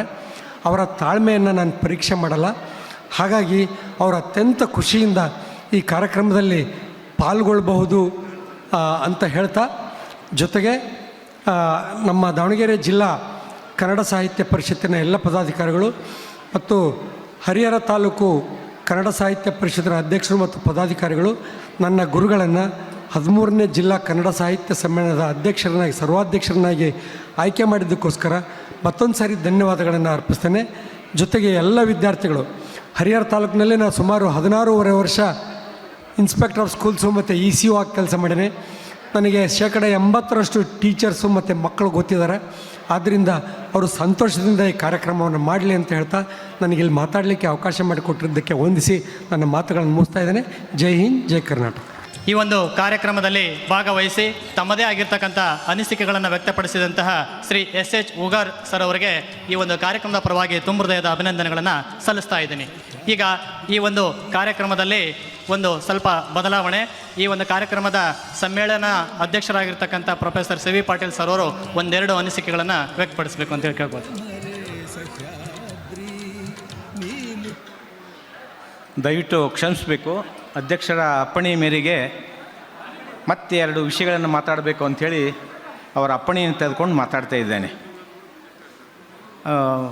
ಆಗಲೇ ಪ್ರಾರಂಭದಲ್ಲಿ ಸಮೀಕ್ಷೆಯ ನುಡಿಗಳನ್ನು ಆಡುವ ಸಂದರ್ಭದಲ್ಲಿ ನಾನು ಮುಖ್ಯವಾಗಿ 3 ವಿಷಯಗಳನ್ನು ಪ್ರಸ್ತಾವನೆ ಮಾಡಬೇಕು ಅಂತ ನನ್ನ ವಿಚಾರ ಇತ್ತು. ಅದರಲ್ಲಿ ಅದು ಸಾಧ್ಯವಾಗಲಿಲ್ಲ. ಅದರಲ್ಲಿ ಒಂದು, ಆ ವಿಷಯವನ್ನು ನಮ್ಮ ವಿದ್ಯಾರ್ಥಿ ಮತ್ತು ಮಾಜಿ ಕನ್ನಡ ಸಾಹಿತ್ಯ ಪರಿಷತ್ತಿನ ಅಧ್ಯಕ್ಷರಾಗಿರ್ತಕ್ಕಂಥ ಹೂಗಾರ್ ಅವರು ಸ್ಮರಣೆ ಮಾಡಿದರು. 2 ದಿನಗಳವರೆಗೆ ನಡೆದಂಥ ಈ ಯಶಸ್ವಿ ಕಾರ್ಯಕ್ರಮದ ಅಂತಿಮ ಭಾಗವಾಗಿ ನಿನ್ನೆ ಮತ್ತು ಇವತ್ತು ನಡೀತಂಥ ಸಾಂಸ್ಕೃತಿಕ ಕಾರ್ಯಕ್ರಮಗಳು ಏನಿದೆಯಲ್ಲ, ಆ ಸಾಂಸ್ಕೃತಿಕ ಕಾರ್ಯಕ್ರಮಗಳು ಎಷ್ಟು ಅದ್ಭುತವಾಗಿದ್ದು, ಎಷ್ಟು ಕಲಾತ್ಮಕವಾಗಿದ್ದು, ಎಷ್ಟು ರಸಾನುಭವವನ್ನು ಕೊಡ್ತಾಯಿದ್ವು ಅಂದರೆ, ರಾಜ್ಯ ಮಟ್ಟದಲ್ಲಿಯೂ ಕೂಡ ಆ ಬಗೆಯ ಕಲಾ ಅಭಿನಯಗಳು, ಆ ಸಾಂಸ್ಕೃತಿಕ ಕಾರ್ಯಕ್ರಮಗಳು ನಡೀಲಿಕ್ಕಿಲ್ಲ. ಅಂಥ ಸಾಂಸ್ಕೃತಿಕ ಕಾರ್ಯಕ್ರಮಗಳನ್ನು ಕೊಡ್ತಕ್ಕಂಥ ಒಂದು ಶಕ್ತಿ ನಮ್ಮ ಹರಿಹರದ ತಾಲೂಕಿನ ಎಲ್ಲ ಶಾಲಾ ಮಕ್ಕಳಿಗೆ ಇದೆ ಅಂತಕ್ಕಂಥದ್ದನ್ನು ಈ ಸಂದರ್ಭದಲ್ಲಿ ಜ್ಞಾಪಕ ಮಾಡಿಕೊಂಡು ಅವರಿಗೂ ಕೂಡ ತುಂಬ ಹೃದಯದ ಕೃತಜ್ಞತೆಗಳನ್ನ ಸಲ್ಲಿಸ್ತಾ ಇದ್ದೇನೆ. ಇನ್ನೊಂದು ಮುಖ್ಯ ವಿಷಯವೇ ಏನಂತಂದರೆ, ನಮ್ಮ ಅಧ್ಯಕ್ಷರು ಮಲ್ಲೇಶಪ್ಪರ ಬಗ್ಗೆ ಹೇಳಿದರು. ನಾನಾದರೂ ಕೂಡ ಅದೇ ಮಾತನ್ನು ಹೇಳಬೇಕು ಅಂತಕ್ಕಂಥ ಮನಸ್ಸಿನಲ್ಲಿ ಇದ್ದೆ. ಅಂದರೆ ಒಂದು ಕಾರ್ಯಕ್ರಮ, ಈ ಸಾಮೂಹಿಕವಾಗಿರ್ತಕ್ಕಂಥ ಒಂದು ಕಾರ್ಯಕ್ರಮ ಯಶಸ್ವಿಯಾಗಬೇಕು ಅಂದರೆ ತಲೆಗೆ ಏನು ಒಂದು ಅನುಭವ ಮತ್ತು ಹೊಟ್ಟೆಗೆ ಒಂದು ಏನು ನೆತ್ತಿಗೆ ಬುತ್ತಿ ಅಂತ, ಹೊಟ್ಟೆಗೆ ಬುತ್ತಿ ಅಂತಕ್ಕಂಥದ್ದೆಲ್ಲ ಅದನ್ನು ನೀಡಿದವರು ಯಾರು ಅಂದರೆ ಮಲ್ಲೇಶಪ್ಪನವರು. ಎಷ್ಟು ವೈವಿಧ್ಯಮಯವಾದಂಥ, ರುಚಿಕಟ್ಟಾದಂಥ ಮತ್ತು ಸಾಕಷ್ಟು ಕೊರತೆ ಇಲ್ಲದ ರೀತಿಯಲ್ಲಿ ಅವರು ಈ ಕಾರ್ಯಕ್ರಮವನ್ನು ಬಹಳ ಅಭಿಮಾನದಿಂದ, ಪ್ರೀತಿಯಿಂದ ಮತ್ತು ಅಷ್ಟೇ ಭಕ್ತಿಯಿಂದ ಅವ್ರು ನೆರವೇರಿಸಿಕೊಟ್ಟಿದ್ದಾರೆ. ಅವ್ರಿಗೂ ಕೂಡ ನಾನು ಕೃತಜ್ಞತೆ ಹೇಳಬೇಕಾಗಿತ್ತು. ಈ ಸಂದರ್ಭದಲ್ಲಿ ಅವರನ್ನು ನಾನು ಜ್ಞಾಪಕ ಮಾಡ್ಕೊಳ್ತಾ ಇದ್ದೇನೆ. ಭಾಳ ಮುಖ್ಯವಾದ ವಿಷಯ ಅಂತಂದರೆ ಪ್ರತಿ ಸಮ್ಮೇಳನದಲ್ಲಿ ನಾವು ಸಮ್ಮೇಳನವನ್ನು ಸಮಾರೋಪ ಮಾಡುವ ಪೂರ್ವದಲ್ಲಿ ಒಂದು ಬಹಿರಂಗ ಸಭೆ ಅಂತ ನಾವು ಆಯೋಜನೆ ಮಾಡ್ತಾರೆ. ಆ ಬಹಿರಂಗ ಸಭೆಯಲ್ಲಿ ಭಾಳ ಅತ್ಯಂತ ಮುಖ್ಯವಾದಂಥ ಆ ಸಭೆ ಅದು. ಆ ಬಹಿರಂಗ ಸಭೆಯಲ್ಲಿ 2 ದಿನಗಳವರೆಗೆ ನಡೆದಂಥ ಈ ಸಮ್ಮೇಳನದ ಎಲ್ಲ ವಿಚಾರಗಳನ್ನು ಆಧರಿಸಿ ಯಾವ ಪ್ರದೇಶದಲ್ಲಿ ಸಮ್ಮೇಳನ ನಡೆದಿರ್ತದೋ ಆ ಪ್ರದೇಶದ ಅವಶ್ಯಕತೆಗಳನ್ನು ಆಧರಿಸಿ ನಿರ್ಣಯಗಳನ್ನು ತೆಗೆದುಕೊಂಡು ನಿರ್ಣಯಗಳನ್ನು ಮಂಡಿಸಿ ಆ ನಿರ್ಣಯಗಳನ್ನು ಸರ್ಕಾರದ ಗಮನಕ್ಕೆ ತರ್ತಕ್ಕಂಥ, ಪ್ರಜಾಪ್ರತಿನಿಧಿಗಳಿಗೆ ಗಮನಕ್ಕೆ ತರ್ತಕ್ಕಂಥ, ನಾಗರಿಕರಿಗೆ ಗಮನ ತರ್ತಕ್ಕಂಥ ಒಂದು ಕೆಲಸವನ್ನು ಮಾಡ್ತಕ್ಕಂಥದ್ದು ಅದು ಒಂದು ಪರಂಪರೆ, ಒಂದು ಪದ್ಧತಿ ಮತ್ತು ಅತ್ಯಂತ ಅವಶ್ಯಕವಾಗಿರ್ತಕ್ಕಂಥದ್ದು. ಅದನ್ನು ನಾವು ಈ ಸಮ್ಮೇಳನದಲ್ಲಿ ನಿರ್ವಹಿಸಿದಾಗ 8 ನಿರ್ಣಯಗಳನ್ನು ತೆಗೆದುಕೊಂಡಿದ್ದೆ ನಾವು. 8 ನಿರ್ಣಯಗಳು, ಆ 8 ನಿರ್ಣಯಗಳನ್ನು ನೀವು ನೋಡಿದರೆ ಬಹುಶಃ 8 ನಿರ್ಣಯಗಳಲ್ಲಿ ಸಾಹಿತ್ಯಕ್ಕೆ ಸಂಬಂಧಪಟ್ಟಂಥ, ಸಂಸ್ಕೃತಿಗೆ ಸಂಬಂಧಪಟ್ಟಂಥ ಯಾವ ವಿಚಾರಗಳು ಇಲ್ಲ.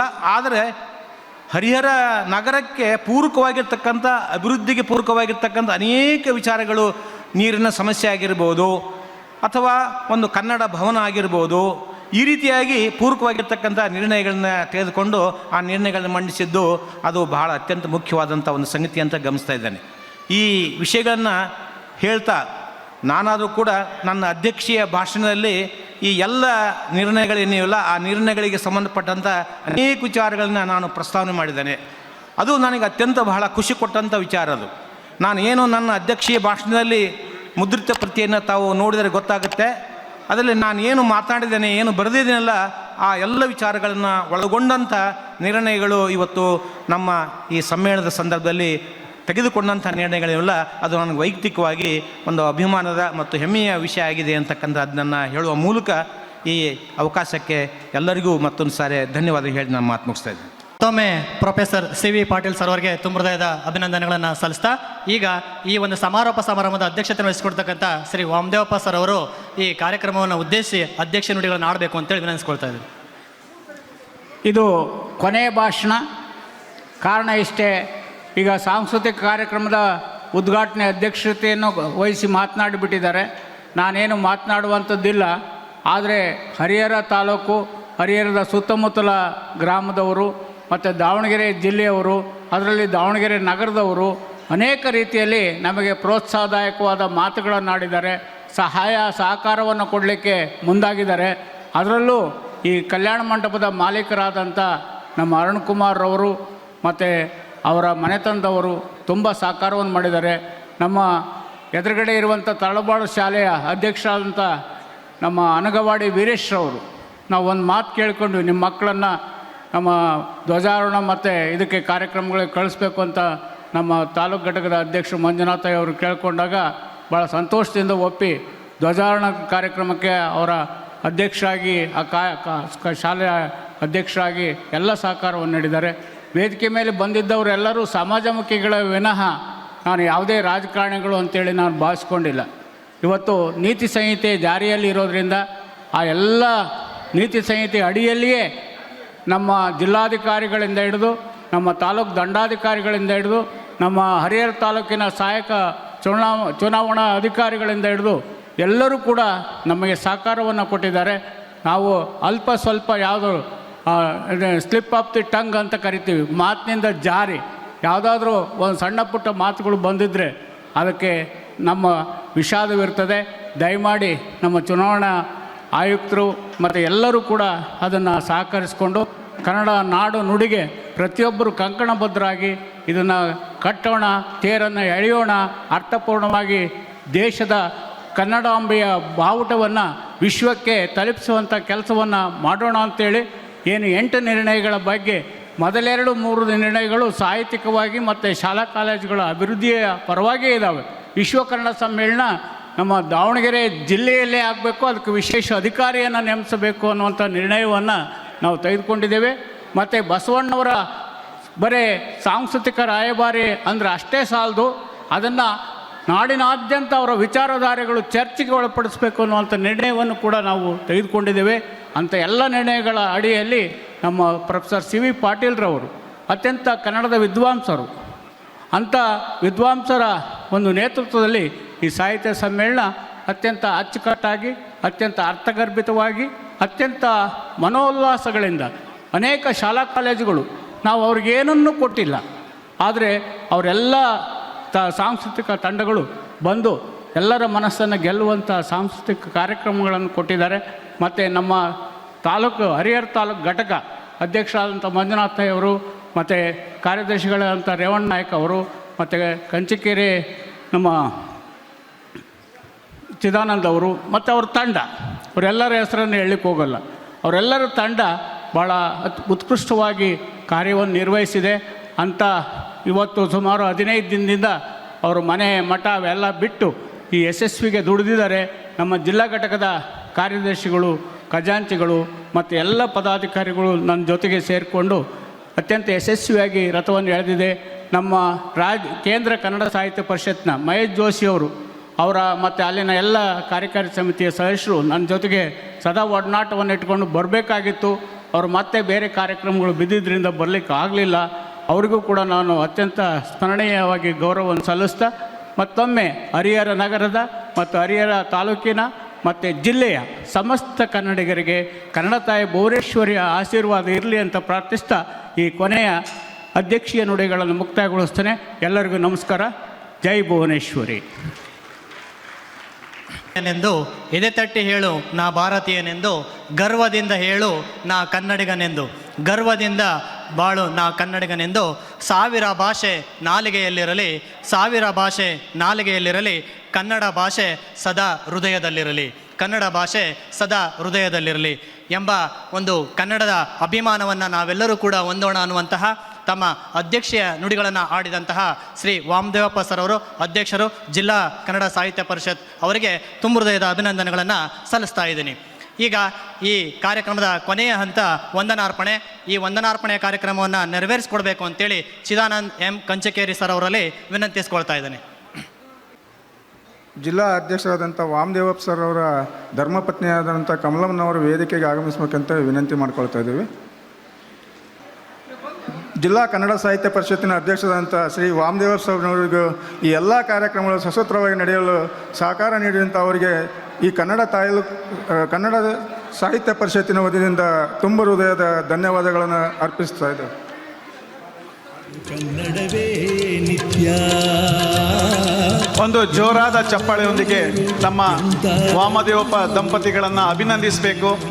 ನಮ್ಮ ಮಾತೃ ಸ್ವರೂಪಿಯಾಗಿರುವಂತಹ ಶ್ರೀಮತಿ ಕಮಲಮ್ಮ ವಾಮದೇವಪ್ಪ ಅವರು ನಮ್ಮ ಅಧ್ಯಕ್ಷರಾದ ವಾಮದೇವಪ್ಪ ಅವ್ರನ್ನ ನಮ್ಮ ಕನ್ನಡ ಸಾಹಿತ್ಯ ಪರಿಷತ್ತಿಗೆ ಬಿಟ್ಟುಕೊಟ್ಟು ಅವರ ಈ 75ರ ಹರೆಯದಲ್ಲೂ 25ರ ಯುವಕನ ರೀತಿ ಕೆಲಸ ಮಾಡಲಿಕ್ಕೆ ಅನುವು ಮಾಡಿಕೊಟ್ಟಿದ್ದಾರೆ. ಅವರಿಗೆ ನಮ್ಮ ಜಿಲ್ಲಾ ಕನ್ನಡ ಸಾಹಿತ್ಯ ಪರಿಷತ್ತಿನ ವತಿಯಿಂದ ಮತ್ತು ದಾವಣಗೆರೆ ಜಿಲ್ಲಾ 13ನೇ ಕನ್ನಡ ಸಾಹಿತ್ಯ ಸಮ್ಮೇಳನದ ಸ್ವಾಗತ ಸಮಿತಿಯ ವತಿಯಿಂದ ಅವರೀರುವರಿಗೂ ಹೃತ್ಪೂರ್ವಕವಾದಂತಹ ಧನ್ಯವಾದಗಳನ್ನು ಸಲ್ಲಿಸ್ತಾ ಇದ್ದೇವೆ. ಹರಿಹರ ರಾಘವರಿಗೆ ಎರಗುವ ಮನ, ಹಾಳಾಗಿಹ ಹಂಪೆಗೆ ಕೊರಗುವ ಮನ, ಪೆಂಪಿನ ಬನವಾಸಿಗೆ ಕರಗುವ ಮನ, ಬೆಳ್ಗೊಳಬೇಲು. ಅದೇ ರೀತಿ ಈ ಒಂದು ಸಮಾರಂಭಕ್ಕೆ ಮುಖ್ಯ ಅತಿಥಿಗಳಾಗಿರ್ತಕ್ಕಂಥ ವೀರೇಶ್ ಅನಗೋಡಿಗೆ ಸರ್ ಅವರಿಗೂ ಮತ್ತು ನಂದಿಗಾವಿ ಶ್ರೀನಿವಾಸ್ ಅವರಿಗೂ, ಚಂದ್ರಶೇಖರ್ ಪೂಜಾರಿ ಅವರಿಗೂ, NG ನಾಗನಗೌಡರವರಿಗೂ, ನಿಖಿಲ್ ಕೊಂಡಜೆ ಸರ್ ಅವರಿಗೂ, ಅದೇ ರೀತಿ SS ಹೂಗಾರ್ ಸರ್ ಅವರಿಗೂ, ಜಳ್ಳಪ್ಪ ಮತ್ತು ರೇವಣ್ ಸಿದ್ದಪ್ಪ ಅಂಗಡಿ ಸರ್ ಅವರಿಗೂ, ಕೋಶಾಧ್ಯಕ್ಷರಾದಂಥ ರಾಘವೇಂದ್ರ ನಾಯರಿ ಸರ್ ಅವರಿಗೂ, ಸಂಘಟನಾ ಕಾರ್ಯದರ್ಶಿಗಳಾದ CG ಜಗದೀಶ್ ಸೋಲಂಬೆ ಅವರಿಗೆ, ಜಿಗಳಿ ಪ್ರಕಾಶ್ ಸರ್ ಅವರಿಗೆ ಮತ್ತು ತಾಲೂಕು ಅಧ್ಯಕ್ಷರಾದ DM ಮಂಜುನಾಥ್ ಸರ್ ಅವರಿಗೂ, ವಿಶ್ವನಾಥ್ ಬಿಲ್ಲವರ್ ಅವರಿಗೂ, ಹಾಗೂ ಈ ಒಂದು ಪತ್ರಕರ್ತರಾದಂಥ TV9 ಬಸವರಾಜ್ ದೊಡ್ಡಮನಿ ಸರ್ ಅವರಿಗೂ, ಹಾಗೂ ಅಜಿತ್ ಸಾವಂತ್ರವರಿಗೂ, ಅಡಿಗೆಯನ್ನು ಸಶಸ್ತ್ರವಾಗಿ ನೀಡಿರ್ತಕ್ಕಂಥ ಮಲ್ಲೇಶಣ್ಣನವರಿಗೂ ಮತ್ತು ಈ ಒಂದು ಸಮಾರಂಭಕ್ಕೆ ಪ್ರತ್ಯಕ್ಷವಾಗಿ ಪರೋಕ್ಷವಾಗಿ ಸಹಕರಿಸಿದಂಥ ಎಲ್ಲರಿಗೂ ಸಹ ಧನ್ಯವಾದಗಳನ್ನು ಹೇಳ್ತಾ ಈ ಒಂದು ಕಾರ್ಯಕ್ರಮವನ್ನು ಮುಗಿಸ್ತಾ ಇದ್ದೇವೆ. ನಮಸ್ಕಾರಗಳು. ಆತ್ಮೀಯ ಸಹೃದಯ ಬಂಧುಗಳೇ, ದಾವಣಗೆರೆ ಜಿಲ್ಲೆಯ 13ನೇ ಕನ್ನಡ ಸಾಹಿತ್ಯ ಸಮ್ಮೇಳನದ ಸಮಾರೋಪ ಸಮಾರಂಭವನ್ನು ನೆರವೇರಿಸಿಕೊಟ್ಟಂತಹ ಎಲ್ಲ ಗಣ್ಯ ಮಹನೀಯರಿಗೆ ನಾನು ಹೃತ್ಪೂರ್ವಕವಾದಂತಹ ಧನ್ಯವಾದಗಳನ್ನು ಅರ್ಪಿಸ್ತಾ ದಾವಣಗೆರೆ ಜಿಲ್ಲಾ ಕನ್ನಡ ಸಾಹಿತ್ಯ ಪರಿಷತ್ತಿನ ಕಚೇರಿ ಕಾರ್ಯದರ್ಶಿಗಳಾದಂತಹ ಶ್ರೀನಿವಾಸ್ ಅವರು ಗೌರವ ಸಮರ್ಪಣೆಯನ್ನು ಸ್ವೀಕರಿಸಬೇಕು. ಜೀವನ್ ಕೂಲಂಬಿ ಅವರು ಆಗಮಿಸಬೇಕು. ನಮ್ಮ ಜಗದೀಶ್ ಅವರ ಪುತ್ರರಾಗಿರ್ತಕ್ಕಂಥ ಮತ್ತು ನಮ್ಮ ಜಿಲ್ಲಾಧ್ಯಕ್ಷರ ಮೊಮ್ಮಗ ಜೀವನ್ ಕೂಲಂಬಿ,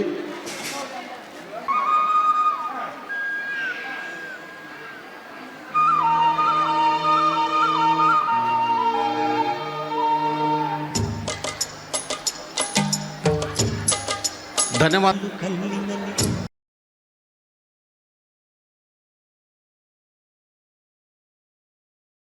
ನಕ್ಷತ್ರ ಟಿವಿ ಲೋಕಲ್ ನ್ಯೂಸ್, ಇದು ನಿಮ್ಮದೇ ಧ್ವನಿ.